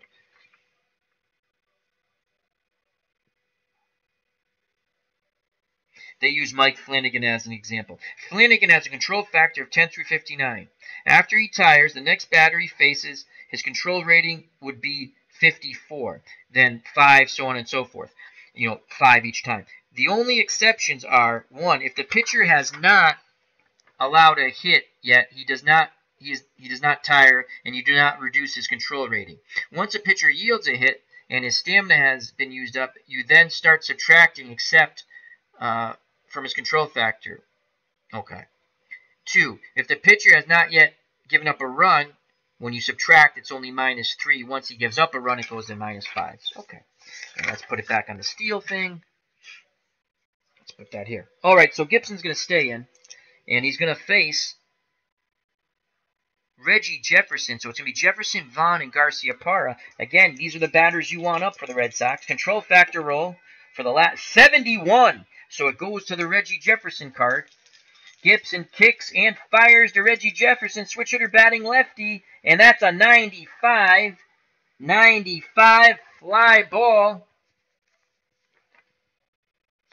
That is a fly ball. Find the fly ball chart. Out to right. Maris going back, reaching up, makes the catch, 1 away. So there's 1 out, and now we go -5. So Gibson's will now be 55.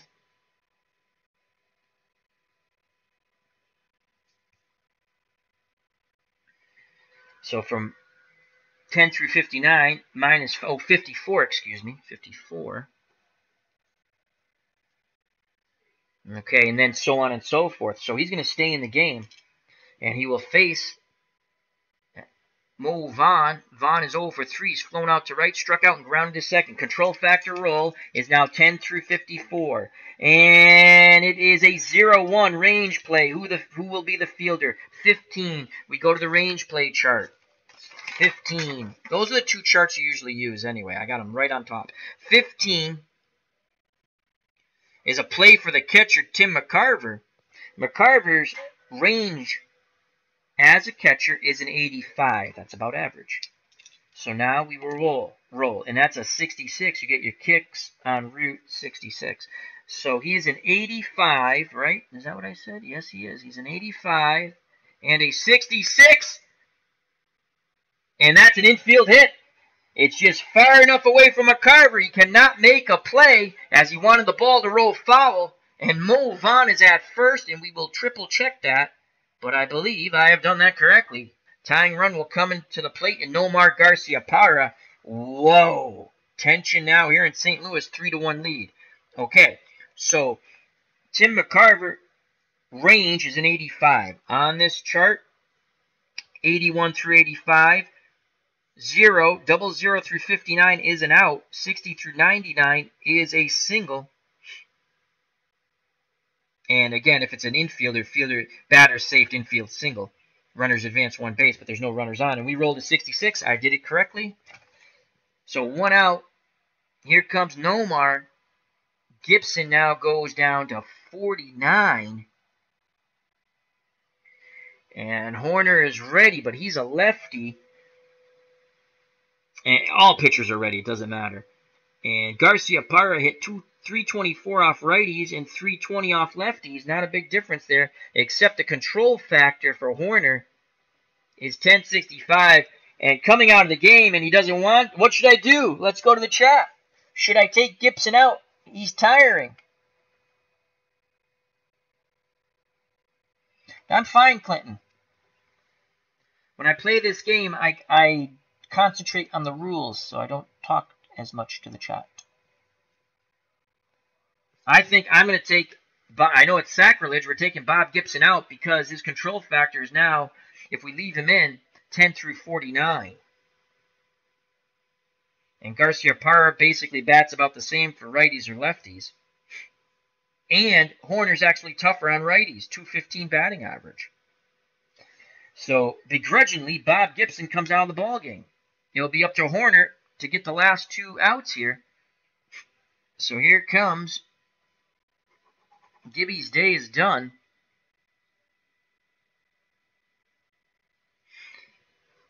Here comes Joe, I said Bob Horner. Joe Horner. Joe Horner, the closer, he had 15 saves in 67. You spell his name Hoerner. 3-1. Cardinals. Top of the 9th. 1 out. Tying run at the plate in Nomar Garciaparra. Horner can face 5 batters before fatigue sets in. Nomar Garciaparra against Gibson. 1 for 3. He singled to center. Reached second when Curt Flood, on a rare error, bobbled the ball. And then he's ground out and popped out to first. And the reason why we brought Horner in, his control factor is 10 through 65. We roll for control off the Horner card, and it doesn't matter because it's a 95, so we go to the Nomar Garciaparra card. Here's the pitch from the lefty Joe Horner, and that is a 41. Garciaparra, right-handed batter. We go to the left-handed column against pitchers. A 41 is a triple to center field. He burns Flood.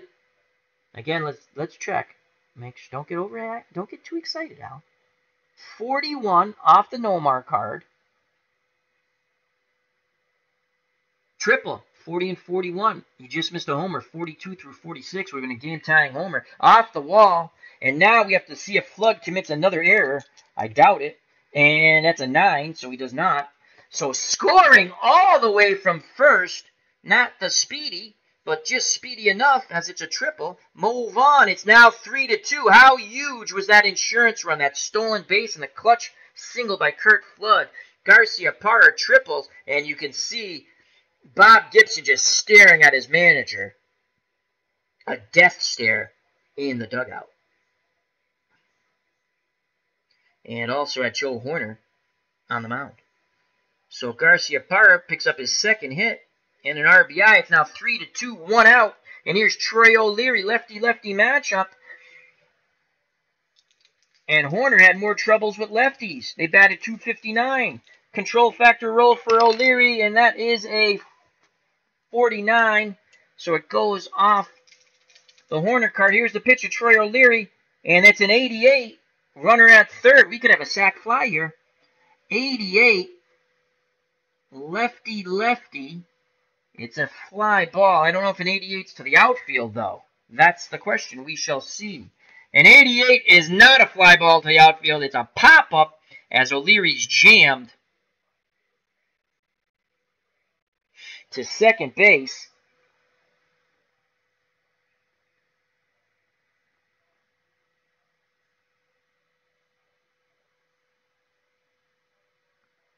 now I forgot if it was off the pitcher's card. No, it was off the pitcher's card.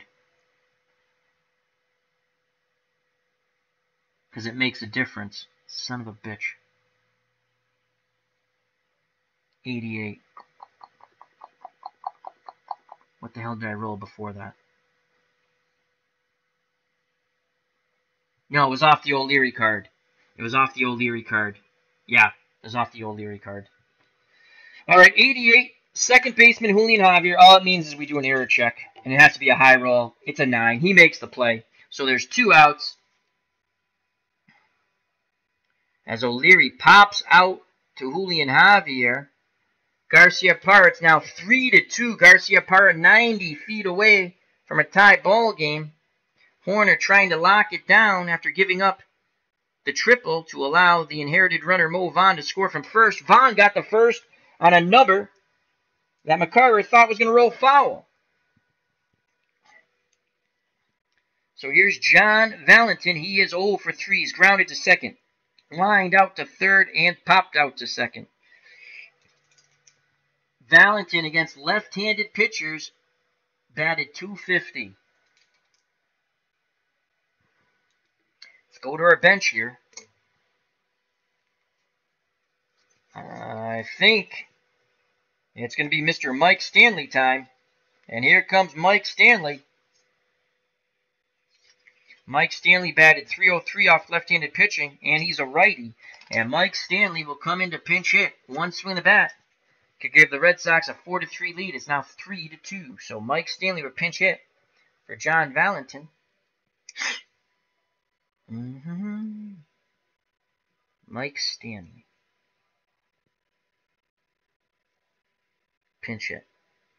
Remember, Leveritz walked in his pinch hitting appearance for Mike Benjamin. All right, 2 outs, tying run at third, 3-2. The control factor pitch roll at 77 and 10 through 65. That's out of the range. We go to the Mike Stanley card. He needs a big boom here. That's a 39. That could be a big boom. So that he's a righty against a left-handed pitcher. 39. That's going to tie the ball game, folks. That is a double to center. So Mike Stanley comes through in the clutch. Kurt Flood fields the ball. And it's a 3-3 ball game. The Red Sox come back with 2 runs in the top of the 9th. Pedro Martinez no longer on the hook for the loss. What a clutch double by Mike Stanley. He doubled. Okay, so he picks up the RBI. 3-3. What a ball game. It's everything you can ask for. Now Lou Merloni can play third. He's not a stellar third baseman. Can Donnie Sadler play third, too? No, he can't. Lou Merloni will come in to pinch run. Now leave us with... Well, Damon Butte, he only played 1 game, but his defensive rating's outstanding at third. And he's 80 speed. So Damon Buford, we don't want to use Midre Cummings yet. Damon Buford will come in to run. So Stanley's day is done. He can play third, too. He played 1 game at third, so he can play third. So Buford will come in to run. So that's D. Buford. And his speed is 80. 3-3 ball game. Go ahead, run at second. There'll be no modification because there's 2 outs. And coming to the plate, Darren Braggie hit the home run to get the scoring started for the Red Sox in the top of the 8th. Red Sox in the 8th and 9th, up until then, were held scoreless. Now they've scored 3 runs, can go ahead here. 2 outs. Buford at second, the pinch runner. And we have a lefty-lefty matchup. 246. Again, Horner, lefties off of his card, batted 259. Merloni, 290. Midre Cummings. Oh, more wheeling and dealing, folks. No, he does not hit lefties, which I didn't think, because he's a lefty. Is he a lefty? Yes, he is. And we have Veritek. And that's it. And Lou Merloni, Veritek, 278. Jason Veritek grabs a bat.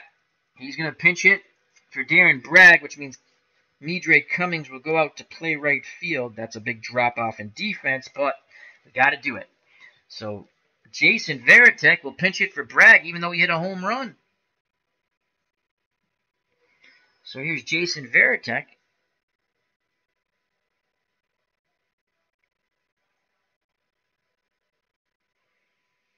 So Veritek, chance to be a hero.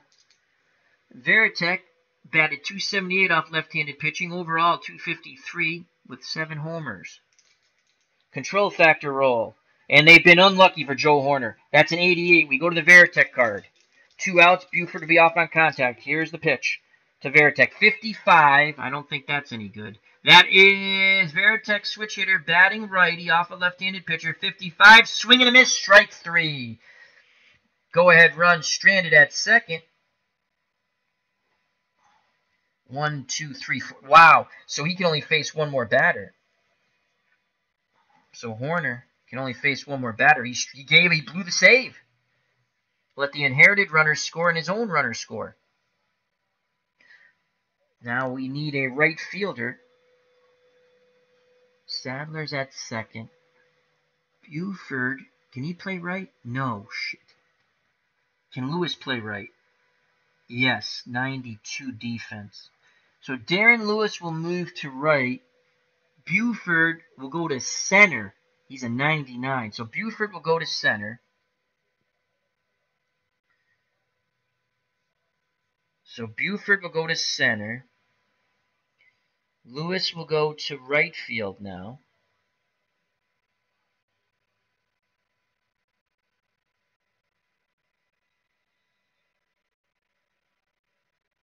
Then Lou Merloni will come in to Darren Bragg's spot, and he'll play third. Yeah. Massachusetts native Lou Merloni. We have no backup catcher, but there's no injuries, so it doesn't matter.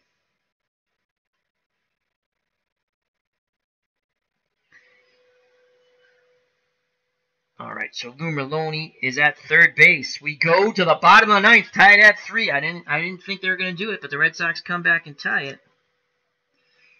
Change is all about, and Pedro Martinez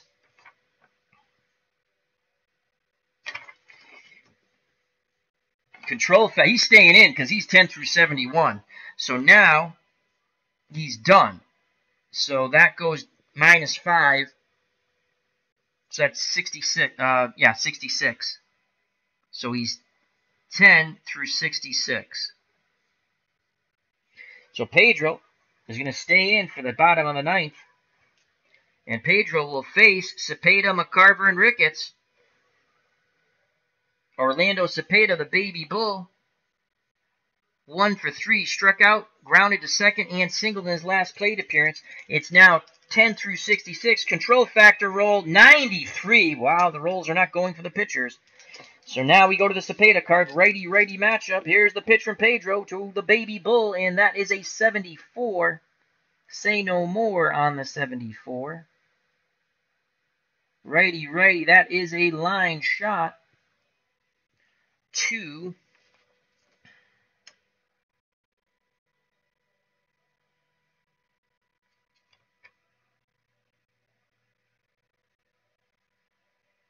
a 2. Line shot to the shortstop, who is Garcia Parra. His defensive rating's a 91. Will he make the catch? Yes, he does. Nice play by Nomar. Good reaction. 1 away. It's a line out to short. And here comes Tim McCarver. He is 1 for 3. He has singled. He scored on the 2-run homer by Ricketts back in the bottom of the second. Since then, he's flown to right and lined out to Garcia Parra.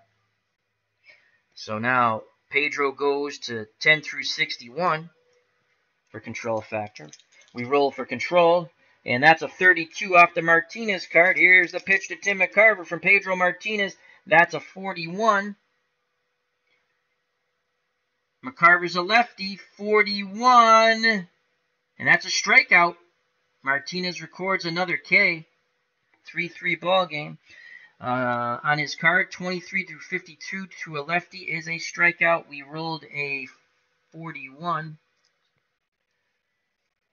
I believe that's strikeout number 11. Definitely in double digits now. So 2 outs, base is empty, and here comes Dave Ricketts. And Pedro Martinez, this will be his last inning. Now his control factor goes 10 through 56. Tom Gordon's ready in the pen. And Pedro faces his nemesis, the man who hit the 2-run homer, off of him in the bottom of the second. 2 outs, no one on. Control factor roll is a 0-8. It will be a range play. What fielder? 0-5 on the range play. 0-5. It's going to be for Pedro. So the ball's hit towards Pedro. Vote for Pedro. His defense, 75. Oh boy, not good. But 25, so I believe he will make the play, and we're going to go to extra innings, free baseball as we like to call it. So he's a 75. Yep, and a 25. And that's an out. Pedro knocks the ball down, quickly gets to it, throws to first. We go to top of the 10th, and that's it for Pedro. He's gone 9, given up 3. And we'll give you his quick numbers. So that's 1 to 3. We're going to free baseball, folks. So it's 3-3. No runs for the Cardinals. No hits. No errors. Pedro gets another K. He went 9 innings, gave up 3 runs. 2, 4, 5, 6, 7, 8, 9, 10, 11 Ks for Pedro.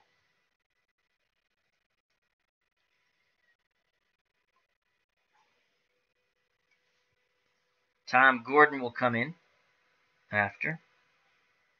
Joe Hoerner can only face one more batter. And what I don't like about these scorecards, they only go 10 innings. I have to grab another scorecard. Or actually, I think I'll just cut the boxes in half. That's what I'll do. All right, top of the 10th. I didn't expect this. It'll be Hadenberg, Sadler, and Lewis to face. Oh boy, we got to bring someone in.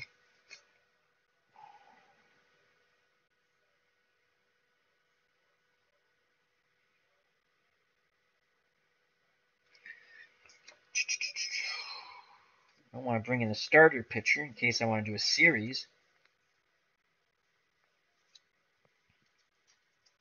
Ron Willis, no. Jack Lammaby. You gonna put your faith in Jack Lammaby? I think not. Hal Woodchick. Love that name. No. Nelson Briles. Yes. And he's good for 13 batters.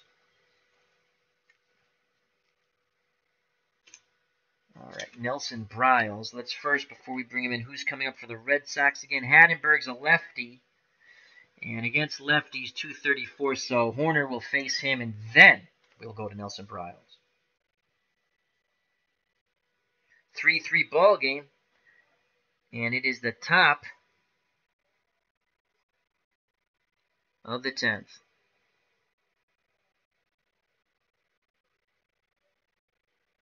So the Red Sox on this other end. 1 run. 2 runs here.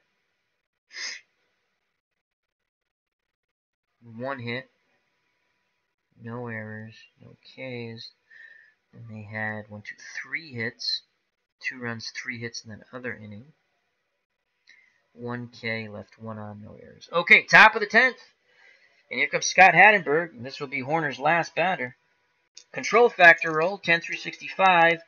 34, we go off the Joe Hoerner card. Here's the pitch, and that's a 46 lefty-lefty matchup. Lefties actually hit Hoerner better, but lefty-lefty 46, that's a strikeout. So Hoerner gets his lefty Hadenberg via the K, and that's his second strikeout. And now he's done. He's out of the game. Oh, what is his 10 through 65? Donnie Sadler's coming up. Sadler's a righty. And against lefties hit .310. Briles is a righty.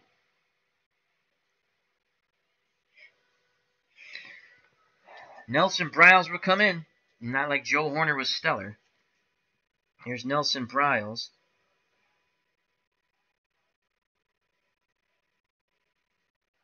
With 1 out in the top of the 10th.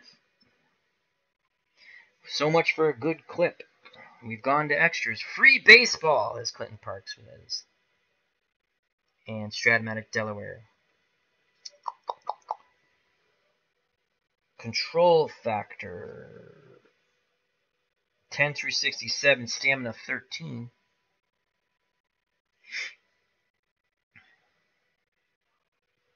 Nelson Briles is in the game. They'll face Donnie Sadler. Again, Nelson Briles control factor 10 through 67. We roll for control. 63 goes off the Briles card. Righty-righty matchup. Here's the pitch to Donnie Sadler, first plate appearance, and that's a 69. Righty-righty off the Briles card, 69. That is a line shot right back to Briles, and he snares it. Oh, that was headed for center field. Nice play by Briles. 2 outs. Top of the order, Darren Lewis. He is 0 for 4.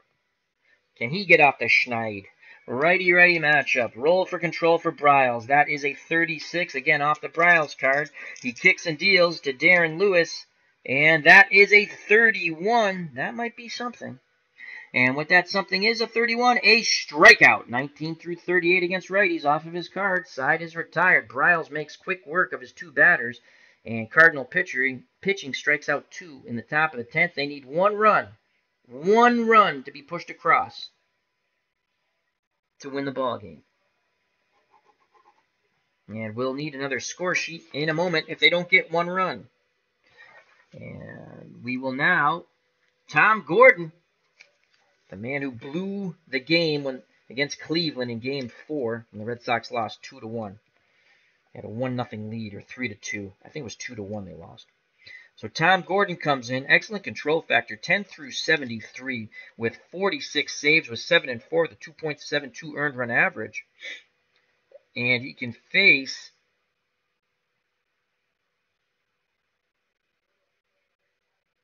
four batters. Or do we want to go to Corsi? He can face 5.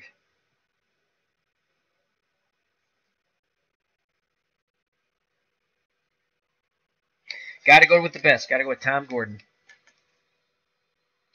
So Tom Gordon will come in. Pedro, again, went 9, 3 runs, 11 strikeouts. Red Sox rally with 3 runs in the 8th. 1 in the 8th, 2 in the 9th. And here comes Tom Gordon. 4 bat. Oh my God, is plus 10. Holy cow, you can steal on him all day. This might not be good if someone gets on base. 4. All right, so it's up to Tom Gordon. And Gordon will face Shannon, the bottom third. Shannon, Javier, and Dahl Maxwell. Can they produce fruit? Can they push 1 run across? Control factor roll, 29. We go off the Gordon card. Here's the pitch to Mike Shannon. Shannon 0 for 3. He's flown out and struck out twice. And that is a 92. 92 off the Gordon card. Righty-righty. 92. That is a fly ball.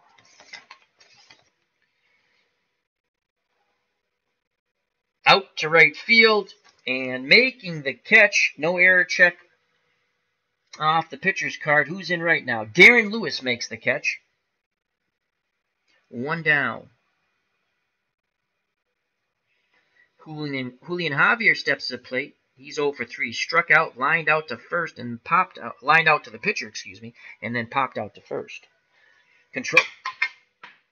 The green die has had enough. He's making a run for the door.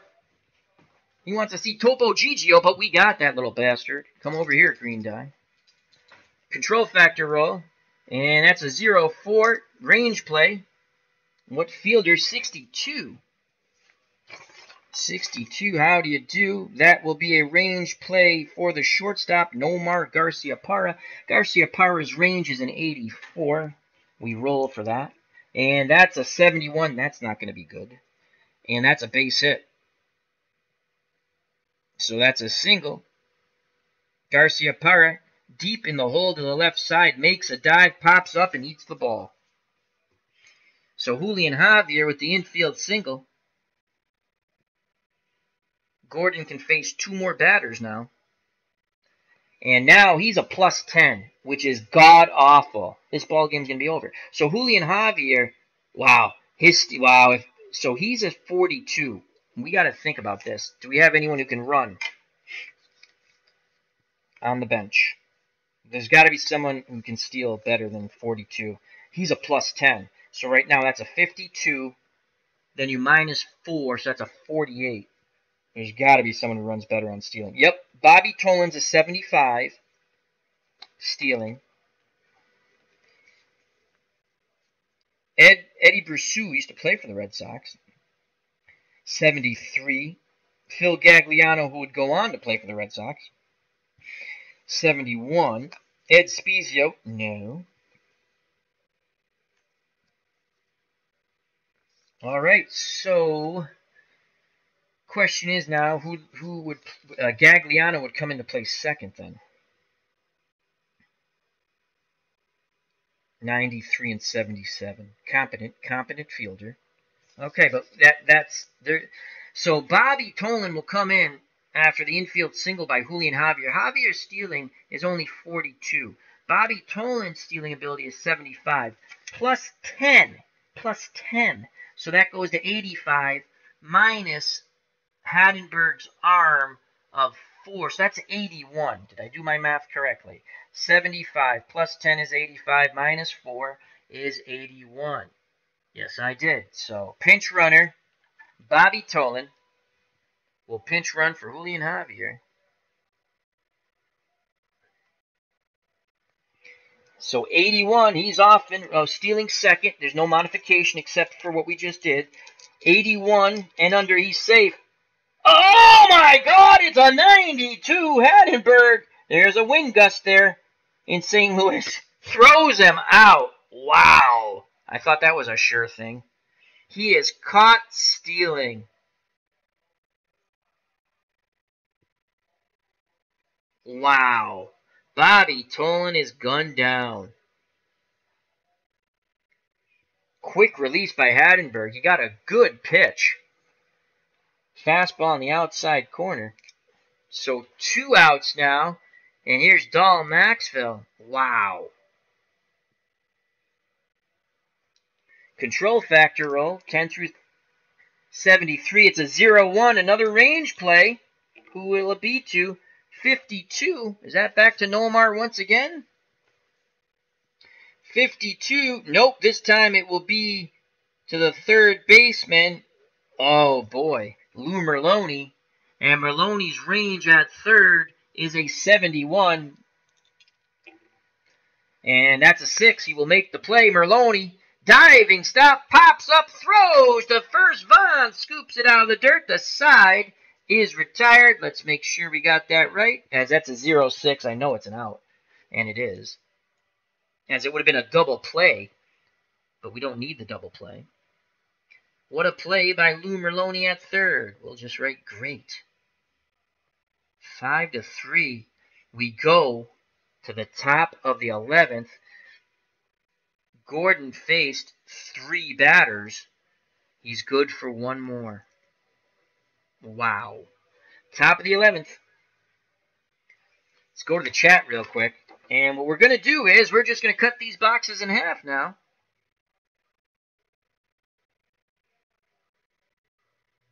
Call this the 11th. This will be interesting, trying to score it in that little area. But I'm not writing up a whole new lineup.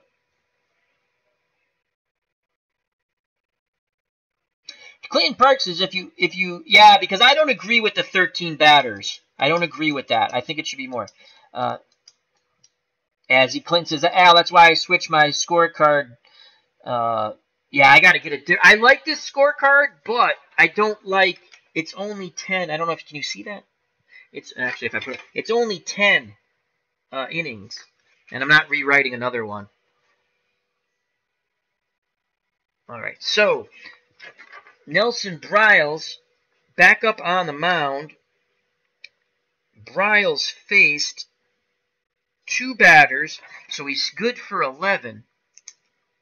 And I'm gonna have to modify his numbers. I had this discussion when we were doing the '67 World Series replay. Okay, so Nelson Briles is at 11 now, batters he can face, and he's gonna face Jefferson, Vaughn, and Garciaparra. We roll for control. Briles, 19. We go off the Briles card. Reggie Jefferson, switch hitter, batting lefty. Here's the pitch. And that is a 0-6. And that is a single. So Jefferson singles to left. And that's Lou Brock. His defensive rating is a 90. And that's an 86. But he still does not fumble the ball. And so that's a single. Oh, God, this is going to be a nightmare. So he singles. And he's at first. The smallest little box you've ever seen. Mo Vaughn comes up. Vaughn is 0-1 for 4. He struck out once. Last plate appearance, he singled and scored on the Garciaparra triple in the top of the 9th. And they turn 2. We roll for control. And that is a 69. That is just out of the control range of Nelson Briles. We go to the Mo Vaughn card. Here's the pitch to Big Mo. And that's a 67. The lefty-righty matchup. He's a left-handed batter against a right-handed pitcher. 67. Ground ball A. This is a double play, folks. So it's a 67 ground ball to first. That is the baby bull Cepeda. Cepeda's defensive rating is a 97. That's a 24. That goes 3-6, and we're going to make it fancy smancy. 3-6-1. Briles covering first. Actually, a hard hit ball. Now, 3-6-3. So there's a double play. Double play. 2 outs. 3-6-3. And here comes Nomar Garciaparra. He has singled and tripled and knocked in a run. He's also grounded to second and popped to first. Can Garciaparra go yard? Control factor. 23 off the Briles card. Righty-righty matchup. Briles deals to Nomar Garciaparra. That's a 33. What will it be? We shall see. 33. Righty-righty. That is a swing and a miss. Strike 3. Lots of 3s on that one. Side is retired. Briles, thanks to the double play and strikeout, mows him down. We go to the bottom of the 11th, and it's 3-3. Briles faced 3 batters. He's good for 8 more. It's his game right now to win it or lose it. Tom Gordon can face 1 more batter, but his control factor is 10 through 73, so let's see if we can squeeze him through this inning and do up top of the order. Oh, my God, if Lou Brock gets on, he's definitely on second base. So it's going to be Brock, Flood, and Maris, and I'm going to have to do it this way because I wrote to the other side. Lou Brock struck out in his first 2 plate appearances. Since then, he's doubled and singled and scored a run, stolen a base. That was a huge run. So he's 2 for 4. Here's the control factor roll. And that's a 0-8. It's a range play. And that's a 36. The range play on a 36 is for the second baseman, and that will be Donnie Sadler. And Donnie Sadler, where are you, Donnie? Over here. Donnie Sadler's defense at second, 93. Oh, range, I'm sorry. At range at second, 76. Oh, boy, not so good. And that's a 26. He'll make the play. Yeah. So Sadler throws out Brock. Thank God. You don't want him on the base paths. He might have been able to steal third, for God's sakes. All right, 1 out. And here comes Kurt Flood. Flood is 1 for 4. Last plate appearance, he singled. Prior to that, he struck out, popped out, and grounded out. And now, Gordon's control factor, as that was the last batter he could face before fatigue sets. Oh, how does that work, though? He hasn't given up a run. He did give up a hit. I'm just going to go his control. I'm going to start reducing his control factor because he's a reliever. And I know he didn't pitch long. So, all right, so now you minus 5. And that's going to be 68. Did I do that right? Yes. So 10 through 68. And then so on and so forth. So 1 out. Here's the control factor roll, and that is a 67. That made a huge difference. And now goes to the Kurt Flood card. Righty-righty matchup. Here's the pitch from Gordon to Flood, and that's a 91. Righty-righty 91. That's a fly ball. Fly ball hit out to center.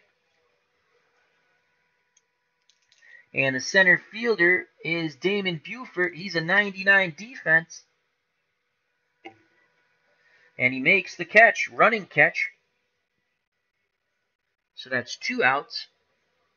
We're looking at the top of the 12th right now. And here comes Roger Maris. Come on, Roger, hit a walk-off. Control factor roll, which now goes to 10 through 63. This could be the last batter Gordon faces. And that is a 42. We go off the Gordon card. And Maris is a lefty. Here's the pitch to Roger Maris. Can he turn back the hands of time? I think not. That's a 68. And a 68. Line shot to second. Side retired. Nice play by Donnie Sadler. We go to the top of the 12th. Holy cow. We're knotted at 3. Bryles back up on the bump. And he will face Garcia Parra, O'Leary, and Lou Merloni. So let's do this like this. Well, so here we go. All right, so Garcia Parra has struck out, singled. No, that's not right.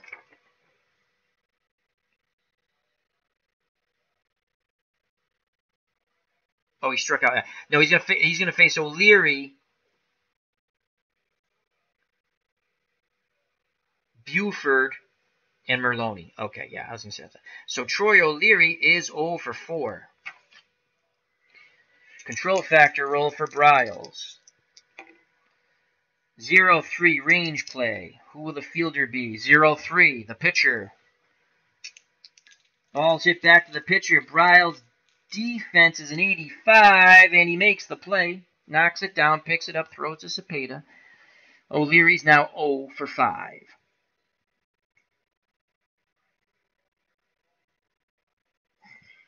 Here comes Damon Buford getting his first plate appearance. He's in center field. Control factor roll is a 35. Off the Bryles card, Buford is a righty-righty matchup. And that's a 68. Righty-righty 68. Line shot out to left. Racing over towards the line. Brock makes the catch. 2 down.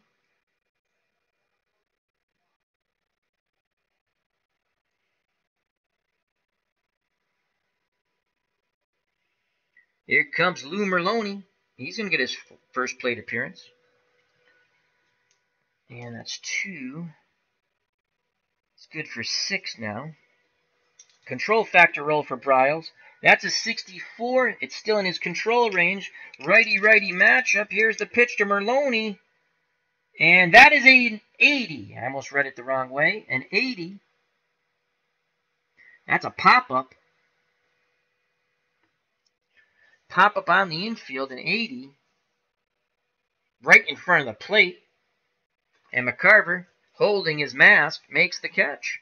1, 2, 3 go the Red Sox as Merloni pops out to McCarver. We go to the bottom of the 12th. And we'll have a new pitcher, Jim Corsi, for the Red Sox.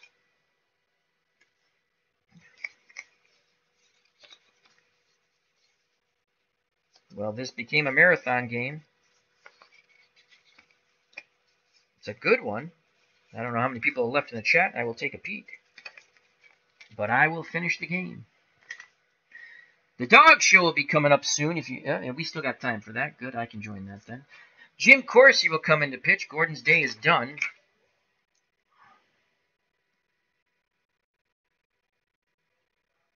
Jim Corsi.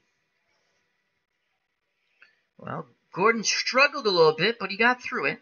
That when Hattenberg threw out the pinch runner, Bobby Tolan. Oh, crap, I got to put a second baseman in. And it's Gagliano's at second. Thank God we didn't have a play there. Gagliano is at second.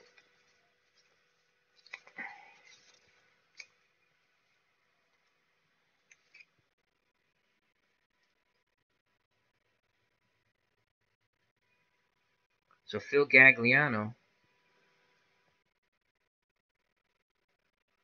is at second base. I would have realized it when I went and saw Bobby Tolan. Alrighty, so due up for the Cardinals, Cepeda, McCarver, and Ricketts, and they'll face Jim Corsi. Jim Corsi is good for 5 batters. So basically an inning. That's about right. Corsi's control factor, very good, 10 through 74. And we'll face the baby bull, Orlando Cepeda, who is 1 for 4. He has a single. He struck out, grounded out, and lined out. Control factor roll for Corsi is a 21. Righty-righty matchup. Here's the pitch to Cepeda, and that's a 31, and that is a strikeout. So Corsi strikes out the baby bull, 1 down, here in the bottom of the 12th.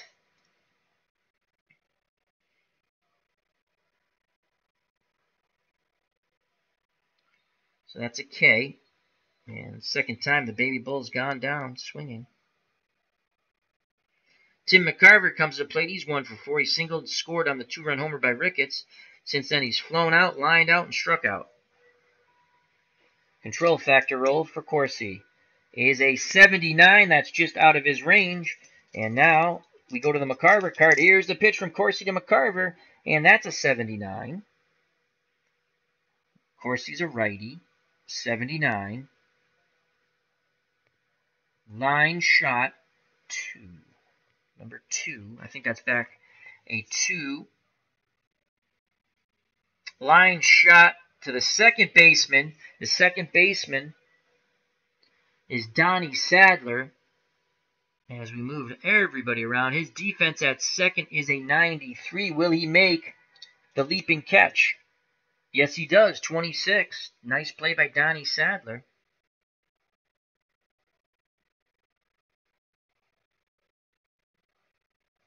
So 2 outs, and here comes Dave Ricketts. Can Ricketts get a walk-off homer? He had a 2-run homer off Pedro. Control factor roll for Corsi, 56. We go to the Corsi card. Ricketts, switch hitter, batting lefty.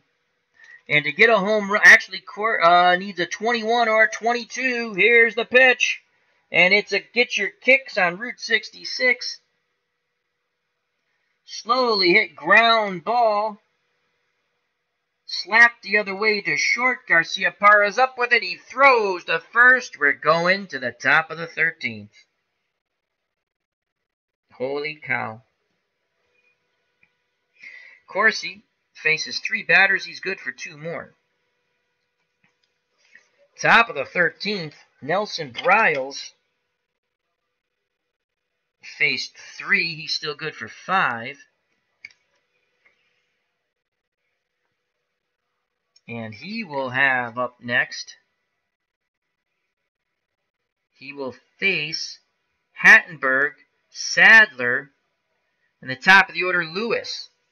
And we're not going to give you what they did because it's a mess. All right. Control factor roll. 53. We go off the Bryles card. Donnie Sadler is a right-handed batter.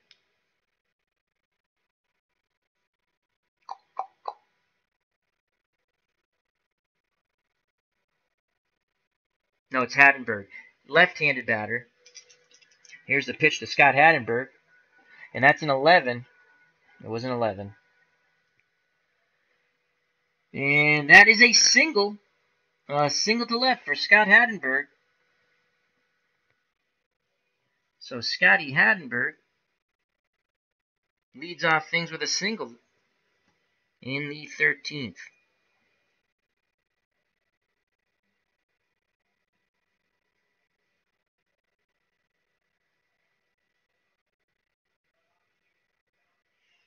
And here comes Donnie Sadler. Sadler's bunting ability is a 75. We tried that with Benjamin. That was a miserable disaster. 75. You know what? We're going to let Sadler swing away. Here's the pitch. Control factor.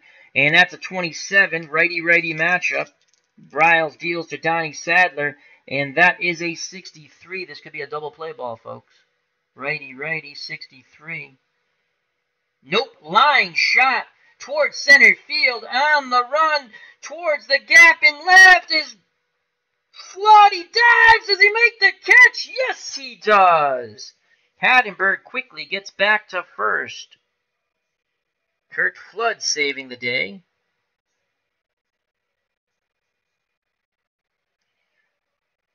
One out. Hattenberg's at first. Top of the order, Darren Lewis. Control factor roll for Bryles. 94. We go to the Darren Lewis card. Righty-righty. Lewis batted .313 off right-handed pitching. 63. Righty-righty. Ground ball. Hard hit. 7. One out. This could be the double play ball. No. 7. Ground ball. Hard hit.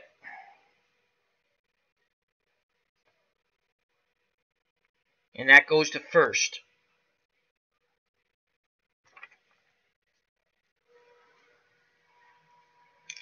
Cepeda. 93. Uh-oh, we have to actually check. 93. His defense is a 97. What a stab by Cepeda. He throws to short. Coming across the bag is Maxwell. Back to Cepeda. Inning.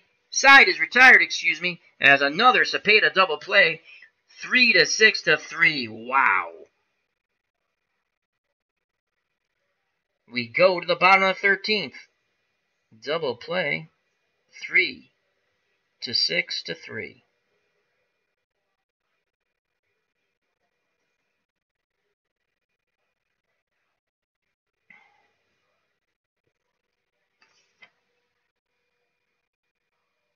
Bottom of the 13th. Corsi's still good for 2 batters. He'll face Shannon, Gagliano, and Maxwell. So here's Shannon. Shannon's a right-handed batter, righty-righty matchup. Control factor is a 39. We go off the Corsi card. Here's the pitch to Mike Shannon. That's a 43, and that's a strikeout. Corsi throwing some heat. Red Sox pitching is, oh my God, lots of strikeouts. I stopped keeping count. We'll count that at another date. So that was Shannon.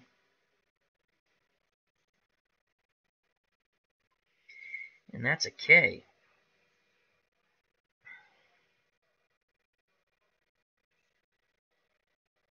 One out, and here comes Phil Gagliano. Gagliano's a right-handed batter. And this will be Corsi's last batter before fatigue sets in. That's a 15. We go off the Corsi card. Righty-righty. Will he get another K? 93. What will it be? We shall see. 93. That's a fly ball on the 93. Out to left. Lewis is there as Lewis is in left field now, and he makes the catch. 2 down.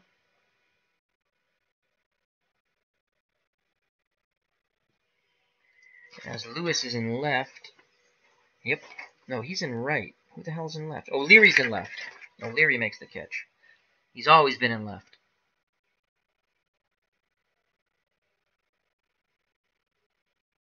2 outs, base is empty for the shortstop, Dahl Maxwell. Will he be the hero? So now, of course, his control factor goes to 10 through 69. Here's the pitch. It's a 0. It's a 30. Stays in control. The pitch to Maxwell is a 0-5. And that is a righty-righty. 0-5 is a single to left.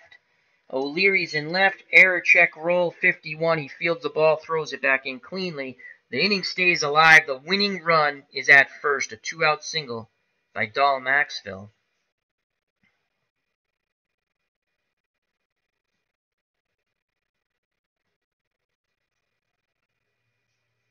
Top of the order, Lou Brock. Can Lou Brock be the hero? Corsi now goes 569. So 10 through 64. This will be his last batter, most likely. Here's Lou Brock. Control factor roll 69. That made a difference. Just out of his range. We go to the Brock card against right-handed pitching. And that's a 32. And a 32 is a single to right.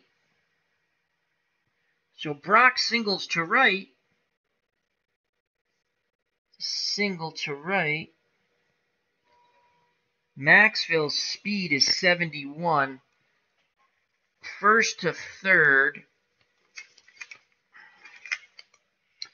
First to third with 2 outs. On a single to right. There's no control, there's no -10 because there's 2 outs and it's to right. The right fielder is Lewis. His arm is a -6. Everybody holds, so it's going to be first and second. Winning run in the speedy loop in Maxwell at second. So Maxwell's at second. Brock is at first. And Kurt Flood with 2 outs can win this game. Corsi now goes 10 through 59.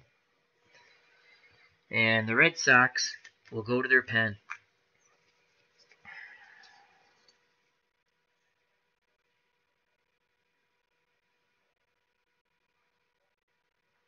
And it's going to be Derek Lowe.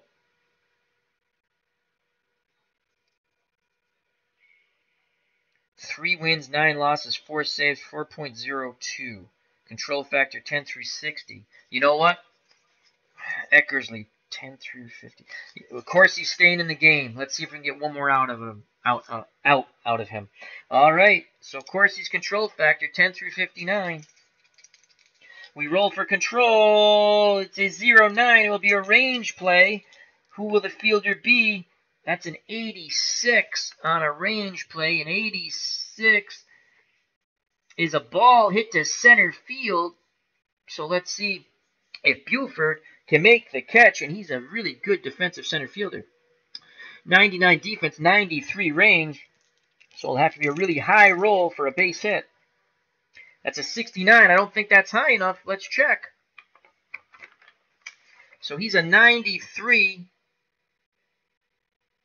Nope. He makes the spectacular dive and catch.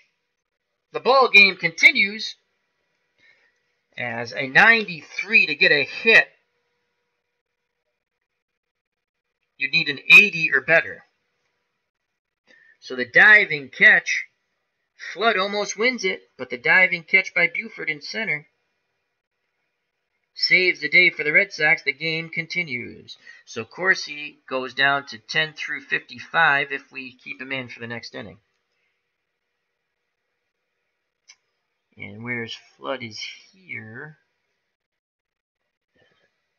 8. Great.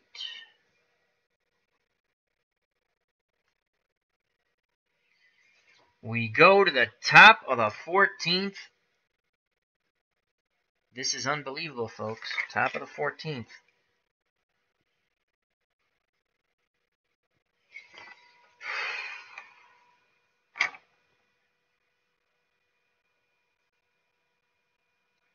In the 13th, we had Browns. There was a singled, moved to second. So he faced 1, 2, and then the double play. He faced 3 batters. So Bryles is good for 2 more. 2 more. You're going to try to squeeze 1 more inning out of Bryles. He will face the last man. Lewis banged into a double play. So it's going to be Jefferson, Vaughn, and Garciaparra. Good batters at that top of that Red Sox order. Jefferson, a switch hitter, lefty. Batting lefty. Here's the control factor roll. And that's a 23 off the Bryles card. Here's the pitch. And that is a 0-4. And that's a walk. So Jefferson's on first with a walk. Go ahead run at first in the top of the 14th. And we'll use that box. Say this was for the 14th. Here comes Mo Vaughn. Can Big Mo send 1 yard? Bryles, this will be his last batter before fatigue sets in. Control factor roll, 10 through 67. It's a 67. Still stays on the Bryles card. Vaughn, a left-handed batter. Here's the pitch to Big Mo. And that's a 26. 26 to a lefty. 26, and he strikes him out. I thought that was going to be good. He does not give up a home run to a lefty off of his card. Wow, 26, usually a fantastic roll. That's a strikeout. So he gets Big Mo swinging. Hey, Mo, hey, Mo, hey, Mo. So 1 out, 1 on for Nomar Garciaparra. And Bryles now, control factor goes to 10 through 62. He'll stay in. Control factor roll, 88. We go off the Garciaparra card, righty-righty matchup. And that's a 49, 49, and that's a strikeout. So back-to-back Ks from Bryles. Jefferson will be off on contact with 2 outs. Here's Troy O'Leary. And Bryles now goes to 10 through 57. This will be his last batter. Control factor roll, green die jumps the shark. We'll have to roll that one as he tries to make an escape. I don't want to roll anymore. I'm tired. All right, here we go. And that is a 42, stays in control factor range.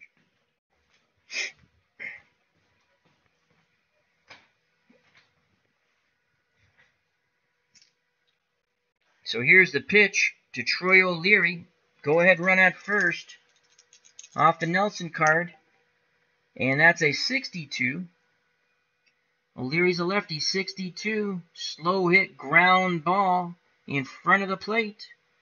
McCarver picks it up, fires to first. And we go to the bottom of the 14th. Tied at 3.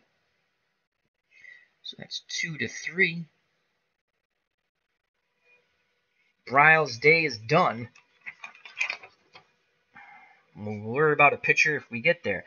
So in an attempt to win it, here in the bottom of the 14th, it will be Maris, Cepeda, and McCarver. Corsi's day is done.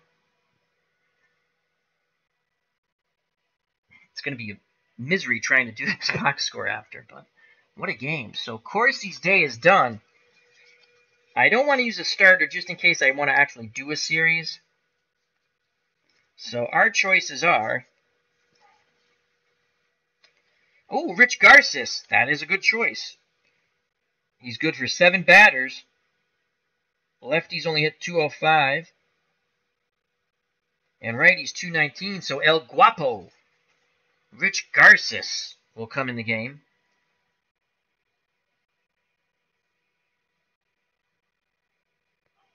Bottom of the 14th. The ball is in El Guapo's hands now. Rich Garces. And again, he is good for 7 batters. So Rich Garces, El Guapo.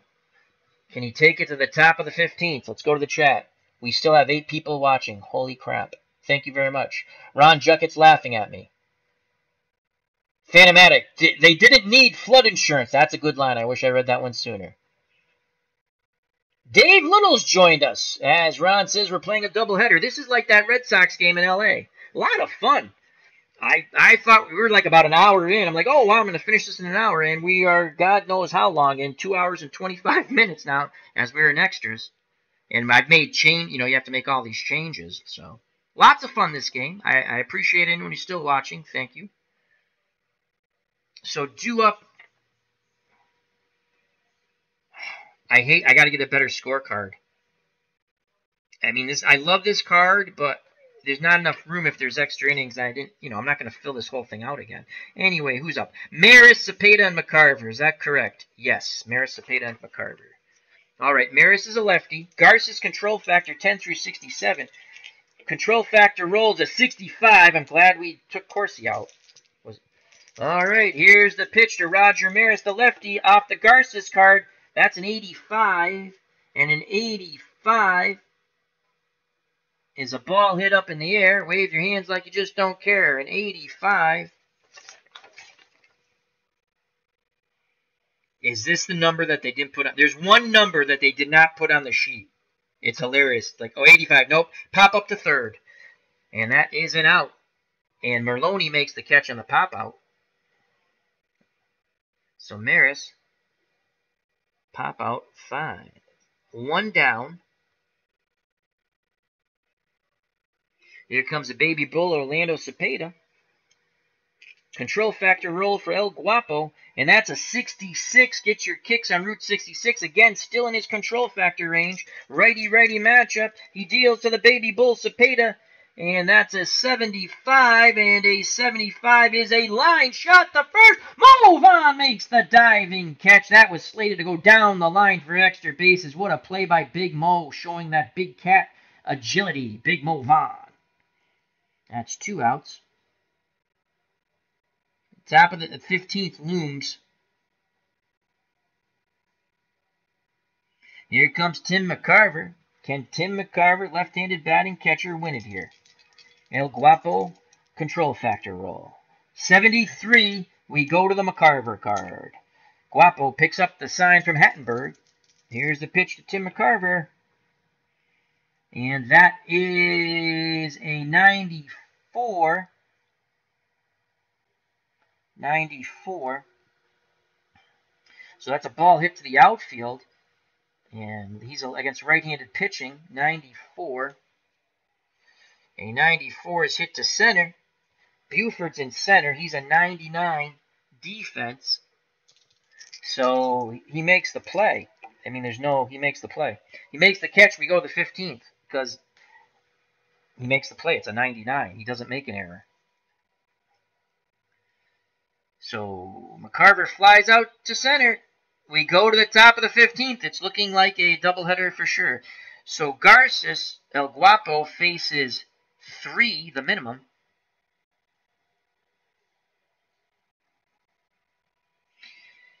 And he's good for 4 more batters.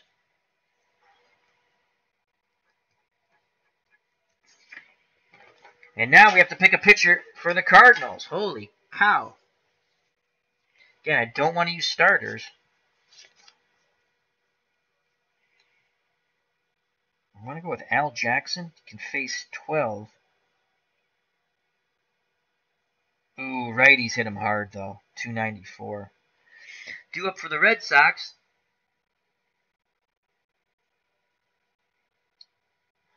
In the 15th. Oh, my Lord. It will be Buford. It will be Buford, Merloni, and Hattenberg. So Buford's a righty, Merloni's a righty, and Hattenberg's a lefty. Jackson's pretty much just a lefty spit. We're going to have to go with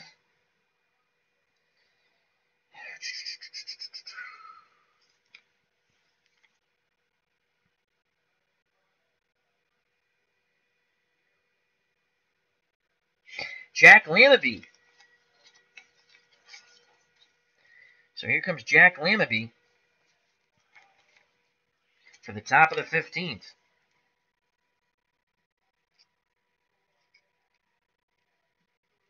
There will be no Strange Brigade. I actually thought I was going to play a little bit of that, unless it's after the dog show, so we might still do that. Which will be on the Westerosi Ninjas channel. So it will be on Westeros Milt's channel at 7 or 7:30 Eastern Standard Time. And Lammaby's good for 8 batters. Another pitcher in. Jack Lammaby. Control factor 10 through 66. Red Sox like to get a couple of runs here. 1 at least. And due up, once again, Buford, Merloni, and Hattenberg. Buford in center is a righty. Control factor roll. 90. So we go to the Buford card. Righty-righty matchup. Damon Buford. And he only hit 202 off right-handers. And that is a 54. And a 54 is a hard hit ground ball to first. Cepeda waves off the pitcher and steps on the bag. 54. Oh, I got to do an error check. 92! Holy crap! But Cepeda's a 97. But he still makes the play. I forgot to do the error check. Nice play by Cepeda. And Buford is out.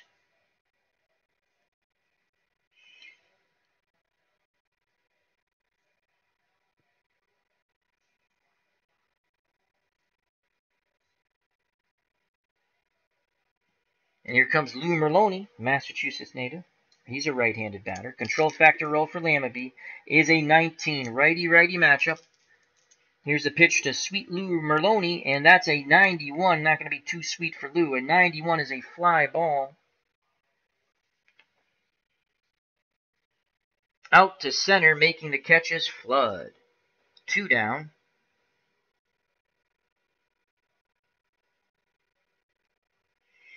And here comes Scott Hattenberg. He has singled and doubled. Let's see if he can homer. He's a lefty. Control factor roll for Lammaby. Again, 10 through 61. That is a 41. We go off the Lammaby card, except against lefties. Here's the pitch, and that's a 19! And it's gone! Scott Hattenberg homers, and the Red Sox go up 4-3. All right, lefty. Off the Lammaby card. Let's make sure. Green die first. 1. Red die 9. 19. We go all the way down. 18 left-handed against left-handed batters off of his card. 18 through 20 is a home run. So Scott Hattenberg homers, and the Red Sox take a 4-3 lead in this marathon game. Unbelievable. And that's a home run. And it's 4-3. And the moans or groans here in St. Louis. What a ball game. And Rich Garces has a chance to win it now. So they had to go to Jack Lammaby. A big drop-off from the original starter. Bob Gibson only got 2 runs off Gibson when Nelson Briles couldn't hold it. When Horner couldn't hold it down. So here comes Donnie Sadler with 2 outs. Can he keep the inning moving? Here's the pitch. A control factor, 24 off the Lammaby card. Righty-righty matchup. Here's the pitch of Donnie Sadler. That's a 49 righty-righty ground ball towards first. Cutting it off is Lammaby, and he underhand tosses it to Cepeda, and they just nip Donnie Sadler. The side is retired. But Lammaby gives up the solo blast with 2 outs to the catcher, Scott Hattenberg, and it's 4-3 Boston. They are 3 outs away from an unbelievable victory.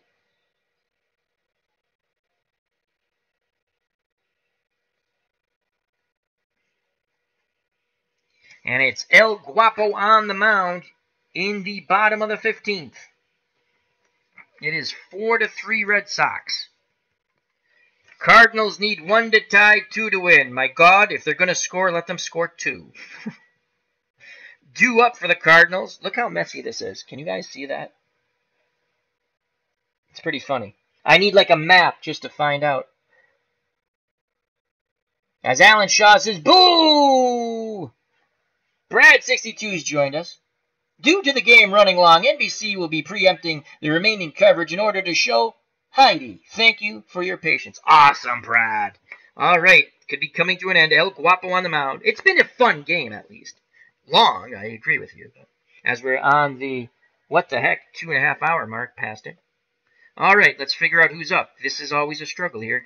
Okay, so it's Ricketts who homered off Martinez way back when. Then Shannon and Phil Gagliano.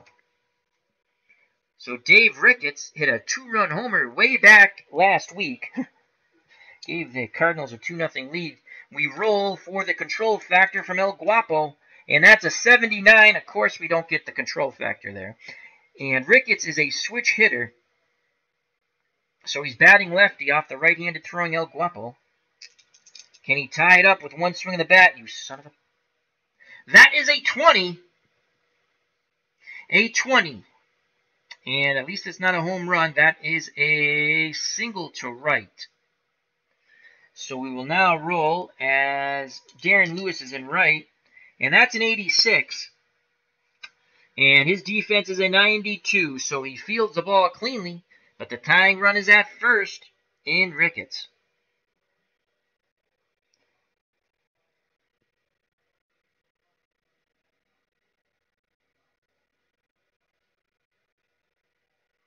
Now bring up Mike Shannon. He has struck out 3 times and flown out to right. 0 for 5.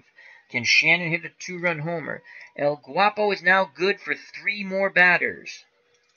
Control factor is an 87. Oh boy, El Guapo is pooping the bed on the mound. We go to the Shannon card. Righty-righty matchup. Here's the pitch from Garces. That is a 0-1. That's probably a walk. Righty-righty, and that is a walk. Tying run at second in Ricketts. Winning run at first in Mike Shannon with the walk. And here comes Phil Gagliano. On deck, the shortstop, Dahl Maxfield. Can Gagliano win it?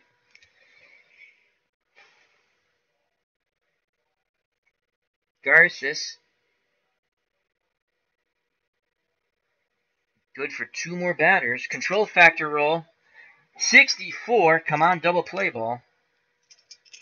Gagliano's a righty. Here's the pitch to Phil Gagliano. That's a 0-2. And that's not going to be good. And that is another walk. The bases are loaded. The Red Sox and El Guapo pooping himself on the mound as the life comes back to the St. Louis fans here. Bases loaded, no outs, infield in. God, I hope they just get a base hit. I don't even know how to figure out the infield in. All right. Tying run is Ricketts at third. Winning run, Shannon at second. Gagliano's at first. He doesn't matter. Only to his parents. And now Dahl Maxfield, infield in. Control factor roll. And this will be the last batter Garces can face before fatigue. And that's a 48. Infield in. Here's the pitch. And that's a 72. Infield and outfield in, excuse me. So that's a 72. This could be a pop-up. 72. That's a line shot. Righty-righty, line drive. We called the infield in, so we're going to have to actually look this up. All right. Bases loaded.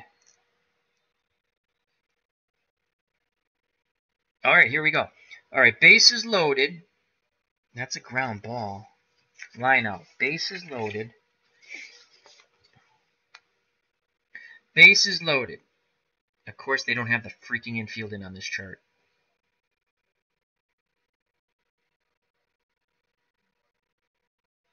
Bases loaded.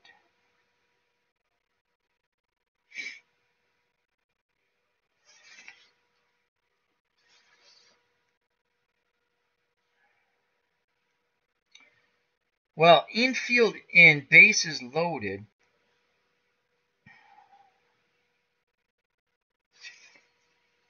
Line out chart. How do you not have that?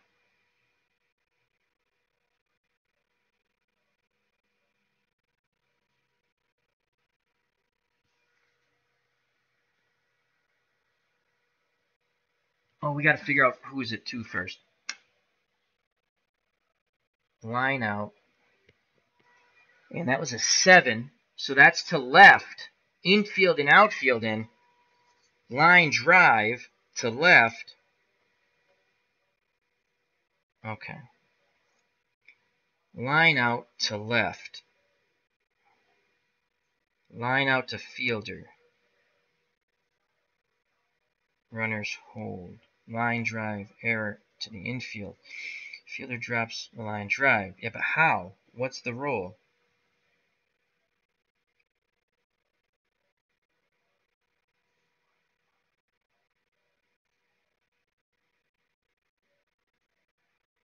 Sounds of silence. Bases loaded, infield in. Line drive to left. Which, okay, the infield in part means nothing now, but we have the outfield in also.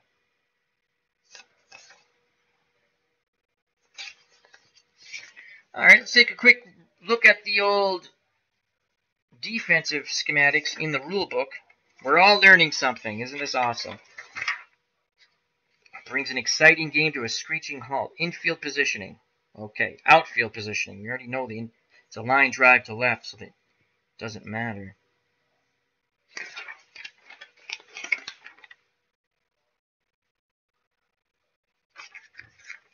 Special play results. Stealing.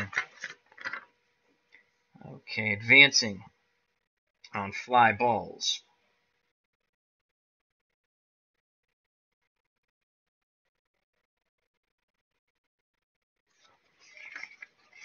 I have to go through and look.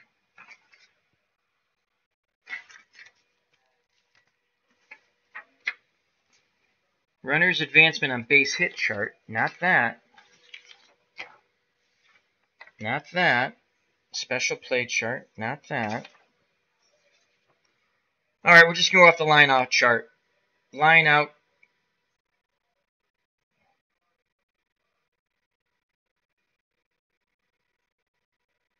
Seven.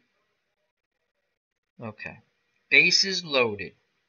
A line out to 7. That's an outfielder.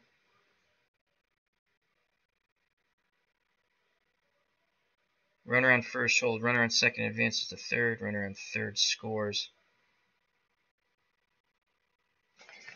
Base hit, game over. That's the way I see it. It's a line drive. I cannot determine from what they say here. It makes no sense. I mean, again, you come across these things. See, the ground balls are pretty self-explanatory on that chart. This is a line drive to left. It doesn't say, you know,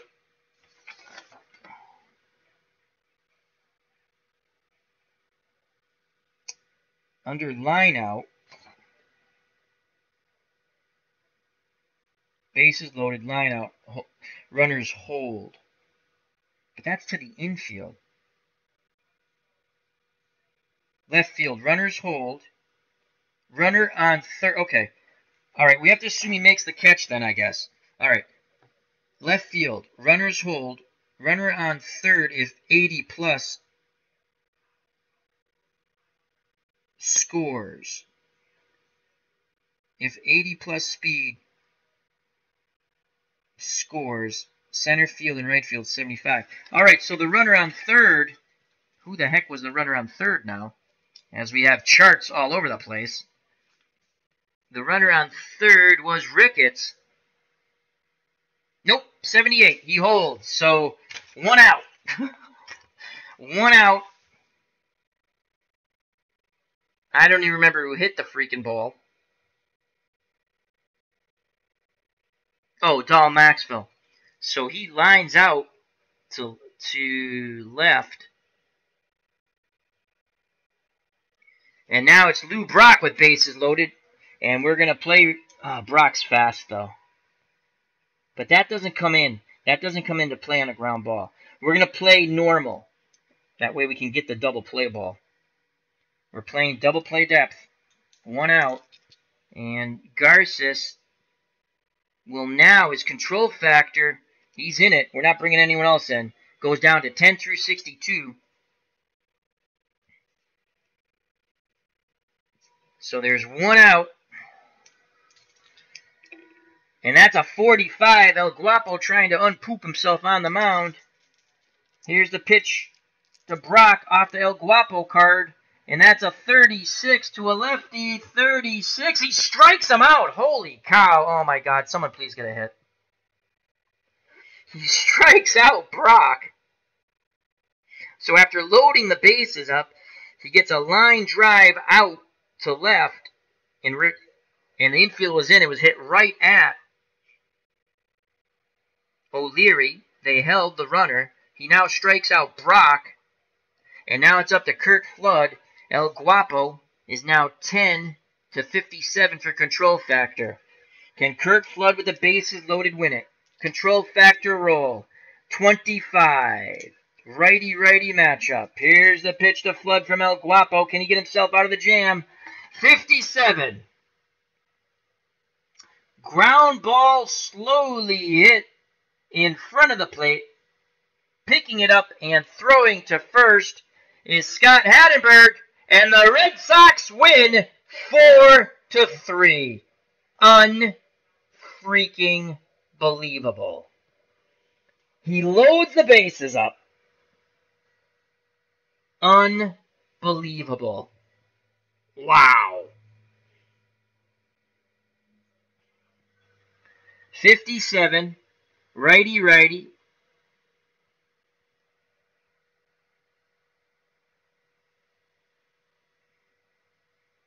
Flood, 57, righty-righty, A, but it's 2. No error check off the pitcher. Game over. Game over. It's all over, folks. The Red Sox, in unbelievable fashion, Flood, I think a 2 is a catcher. It's an out anyway. There's no error check, but 2. Yeah, the catcher. I did that right. Ball game's over. So Hattenberg records the last out when he throws it to Vaughn, covering the bag, and his home run wins the game 4-3. In a marathon, the Red Sox and Scott Hattenberg win it. Garces gets the win, though he pooped himself for a bit on the mound and somehow comes back from the brink, from the edge. Red Sox win 4-3 in 15.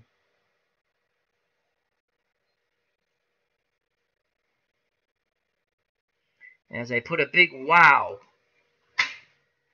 For the hardy souls who stay.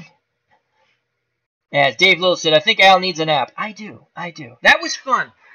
I got to look into... I mean, I've read that rule book quite a few times, you know. Let's do this. Look at my ugly mug for a second before we leave. I read the rule book quite a few times. You know, I played this game offline and stuff.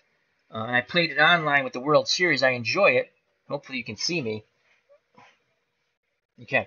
The infield in, that was one of those things. On the infield chart, it explains it a bit. As Alan Shaw says, let's play another. No. It was fun. I enjoyed it. I mean, I'm going to talk for 10 minutes. No one's going to watch this. It's 3 hours long. So if anyone has any questions, how's everyone doing? Everyone doing all right?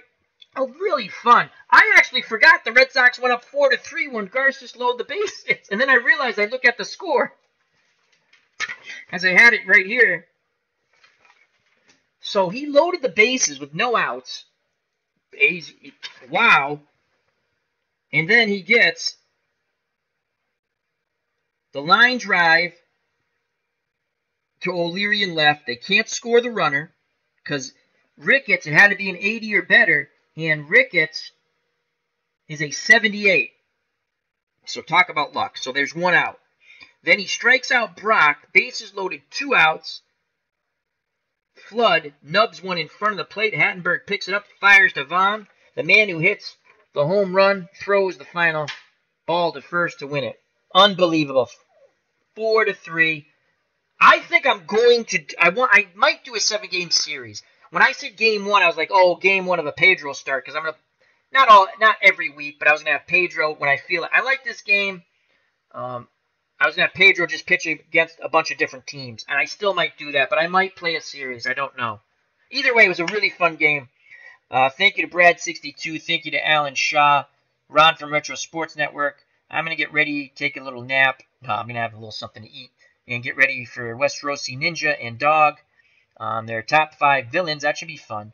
So, Dave Little, thank you. Thank you. Phantomatic, thank you. Holy cow. Oh, it's fun. I got to go back and read the chat. A lot of funny things there. Dave Little, good job, Al. I appreciate that you take the time to get it right. I try. I keep saying it, but and thank you, Ron. He put the link in. It's a fun. You can download a free. You get 4 teams, the World Series teams from '84, or the playoff teams from '84. So yeah, it's '84. The Tigers, the Royals, the Cubs, and the Padres. And you can play for free. And then if you download, these are downloads. I just cut them out on regular paper. See, just regular paper. I think it's like $5 a season, not even, or something like that. And I grant you, I went nuts buying a ton of seasons. But I enjoy it. It's different than Strat. Thank you to Bobby Cantilano. Sebastian Valvo joined us. How are you? I don't know if he's still there, but thank you. It was quite a barn burner. The only thing, Clinton did bring up a good point. I think some of the pitching stamina ratings aren't exactly what I believe they should be for some of these pitchers in the 60s. I bet you if I look and I took the average, it's close, but I think they should have a few more. And again, you can mod the game. Thank you to Blade117, excuse me. Check out that channel. The original Grognard, U.S. Patriot, thank you. Bobby Cantilano, Stratomatic, Delaware, Utah Mike, oh my lord, thank you. There's still 9 people watching. OG, thumbs up. Alan Shaw, 86 Mets versus the Sox. I'm going to do that.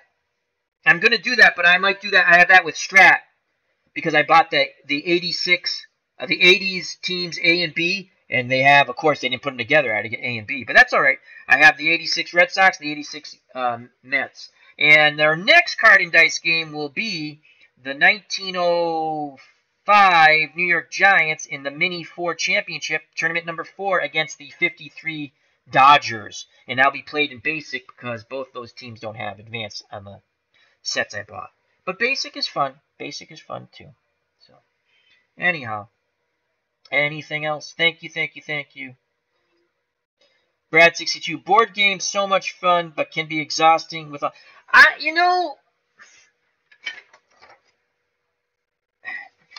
like this score. I have a couple of these sheets, and sometimes I actually just use a notebook, and I might go back to that. I mean, we had Pedro Martinez and Bob Gibson going, so I didn't think there was going to be extra innings. I thought someone's going to win a close game, and it was a heck of a game, 4-3, and Red Sox used Pedro. We'll just give you his numbers. Pedro went 9 innings, 3 runs. I'm not going to give it. He struck out 11.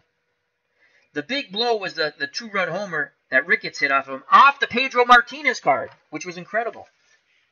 So a lot of fun. Alrighty. Oh, Alan Shaw says, let me know. I'll try to watch live. Sure. I can do it. I think I have the 86. I think I have 80. Oh, is there 86 for this? I don't think they have 86 in this set. Let me check real quick. Let me just look. I have this under Dice Baseball. I haven't tried their football game, but I'm developing my own football game. Do we have 86? Is that one of the teams? Yes, I do have an 86 season, but I think I'm going to play that under Strat. I have 86, 88, 90. I also have tried to play this game by showing the cards on a spreadsheet, but that takes me way. You think this is long? And if we didn't go to extra innings, I mean, it would have went at a pretty decent clip. But I don't care. It was fun. And I mean, if I can do it quicker and have fun, that's fine. But we had fun. I had fun. The game was very entertaining. I mean, the bookkeeping's god awful, but there's an app though.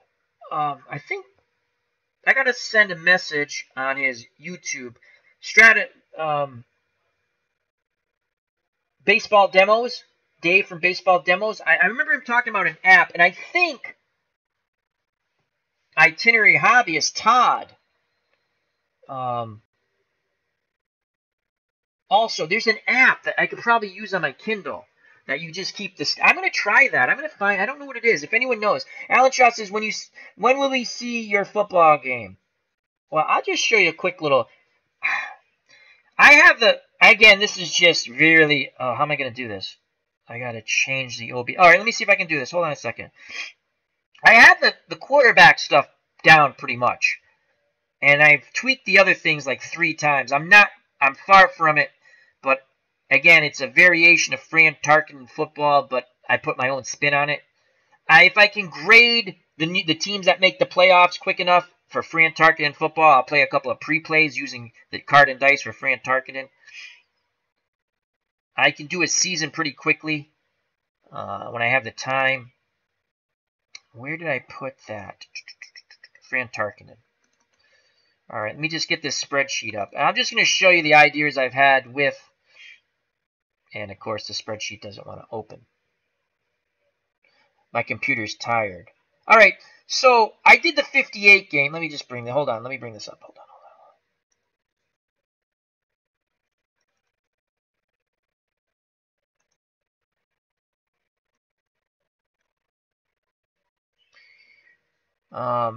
Yeah, I know that, but you can't. Let me just. So I did the 1958 season. This is Fran Tarkenton. I played a half. I didn't like the way the result. It was too. In reality, the Colts had the best defense in the league and the best offense in the league, and they just started to steamroll the Giants at the half. I never even finished the game. So I learned from that. You kind of have to also look at the results. This is just one idea, but this is purely Fran Tarkenton.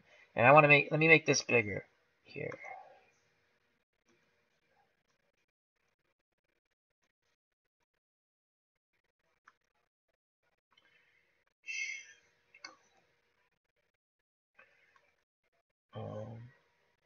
You get rid of my ugly mug. Fit to screen. There we go. Ugly mug gone. All right. Well, you can kind of see me in the background. So this is, again, Fran Tarkenton, where I modded the 58 to make it play. It's kind of cool. And if I scroll over, you can see I got other seasons here. That's kind of neat. But what I'm working on, and it's far, far away, in a galaxy far, far away, is, where is it? I have so many screens and short passes. No, that's not it. 58. Patriots and Eagles. That was fun. That played quite well, that one I did there. The Steelers and Vikings were that game was scary how accurate it was. We played that Super Bowl online. Oh, wait a second. Go back here. Nope, that's not. Where is it? Is it not on this spreadsheet here? Passing. Okay, so what you're looking at, and I was working with the Cleveland Browns of 1958, and I was doing it off 2 dice, and the completion percentages, and I was just working, and this works fairly well, but it encompasses defenses, right calls, wrong calls, and a mediocre call, an average call, and that's just off. This works really well, and I tested it over and over again. I just have to figure out how I want, like the running and all that stuff. Milt's channel, Phanomatic, is Westerosi Ninja. Westerosi Ninja. So iScore, thank you, Dave Little and Ron from Metro Sports Network. iScore. So that's my football game. I'm developing a football game. The other one was Fran Tarkenton football, and I'm actually trying to load that up on spreadsheets so I can give it to people. I just have to concentrate on just typing. I hate, typing out. So anyway, that's a little bit of my football. This actually works pretty cool. This, what you're looking at now, this spreadsheet, is my own creation, this part. But that's only for 1950. That's only, I worked out the Giants quarterback and Mike Plum, who was the Browns quarterback. And I played it against a couple of different ways I thought of playing defense. And it comes out pretty accurate. Now, that part I'm happy with. I'm not happy with how to put a penalty in the game. I mean, I can do it certain ways, so it's just something. But what I want to do, and I want to do it, God, I'd like to do it before March, not the football game. I'd love to have that done. This is right here, this spreadsheet. This is Fran Tarkenton, and I want to try to get it on spreadsheets and lock it in so you save it, and people can download it on PDFs. People who subscribe to my channel. I mean, not that they would stay subscribed, but, you know, I could give them the... I want to try to give the game to people. Now, if you want seasons, that's a little harder for me to do. And it's not a priority, obviously, but I could give you... I've tweaked it a bit, too, the Fran Tarkenton. And if I do a pre-play using Fran Tarkenton and making seasons, and when I say making seasons, I mean like this. This is Fran Tarkenton football. You see the Patriots and the Eagles, and, you know, on spreadsheets here. I tweaked it so you can only use a player so much because I'm playing solo. And when you're playing against someone, you can use a player and plays as many times as you want, but someone's going to start keying on it. And there's videos up if you want to see how I play it solo. It's fun.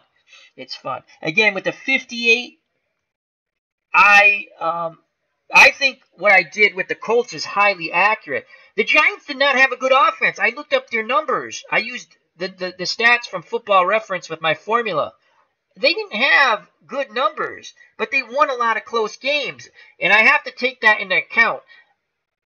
But if a 7 is an above average, I guess, but it's normal. A 7's normal. Anything below a 7 is poor. And then anything above a 7 is better than a 7, obviously. 1 through 10. Usually it's like 5 through 10. You don't go any lower than 5. But, I mean, they won a lot of games, and the 7s just don't reflect that in their offense. But their offense, I mean, if you look it up, it was not good. They scored, I mean, even scoring-wise was not good. Their defense was very good. Does that make sense, what I'm saying? You know? I have to, and I played a half, and the Colts were trouncing them. The Colts were kicking the snot out of them. I never went back. I mean, I'm going to play the rest of the half once I tweak it. Again, not online. And I mean, it's just, you can go, this is information. I use Football Reference because it's easy. You know, Pro Football Reference. And this is, like I said, this is Fran Tarkenton. The other one with the quarterback thing, that's mine, that I'm still developing. And I'd like to get that done sometime this coming year. And I want to touch base with Anthony from Bleacher Bums Gaming. His boxing game's outstanding. I want to play a little bit of that again. But see, I got to play about 3 or 4 games again offline so I get the rules. It's pretty quick to learn. But Anthony Shaw would tell you, that's a fun. I am so psyched to buy that boxing game when it comes out. And his baseball game, Bleacher Bums Gaming, he has game 3. I'll be watching that a little later. Listening, I listen a lot. Game 3 of the 78 World Series. Absolutely outstanding. And that's his boxing game's Glory Days Boxing. That's going to be released this year coming. And his baseball game is Glory Days Baseball, and that's a little ways down the line. But I love it. I love the mechanics of less charts. As much as I love this game, I have to make some cheat sheets, because there's a lot of flipping through papers. Now, they do have a board you could buy that has all the stuff on the board, but I'm not paying $15. Actually, to order it where you get the actual board, it's like $25. I'm not doing that. I'll print them up and I'll fumble through what I'm looking at. So, anyway, the dog show will be coming up soon. Westerosi Ninja. And let me just put that in the chat for anyone who'd like to join us. That's going to be a really fun time with Milt and Dog. I'll be in the chat listening. Let me just find that, put that link in there. It's going to be pretty easy. Again, I hope you enjoyed the game. What are your comments, your thoughts on the game? My gameplay is my gameplay. I think I make it entertaining. I don't go really, I go as fast as I can. And right now I want to find the dog, as he's under one of my featured channels. But of course you have to hit see all, because he gets clipped off at the bottom. Let's click on the dog show. And Westerosi Ninja. Oh, how do I get there? Oh, right here, Westerosi Ninja. And so all you have to do, they don't have a reminder in here, though. Do they have a reminder? I thought they had a reminder. All right. Well, this is Westerosi Ninja's channel, and they're going to talk about their top 5 villains in movies. So I'll copy, paste. That's the Westerosi Ninja. Westerosi Ninja. And dog will be on their top 5 villains. Alrighty. And I think we shall end the stream. Unbelievable. Unbelievable. Red Sox. Let's get back to my ugly mug.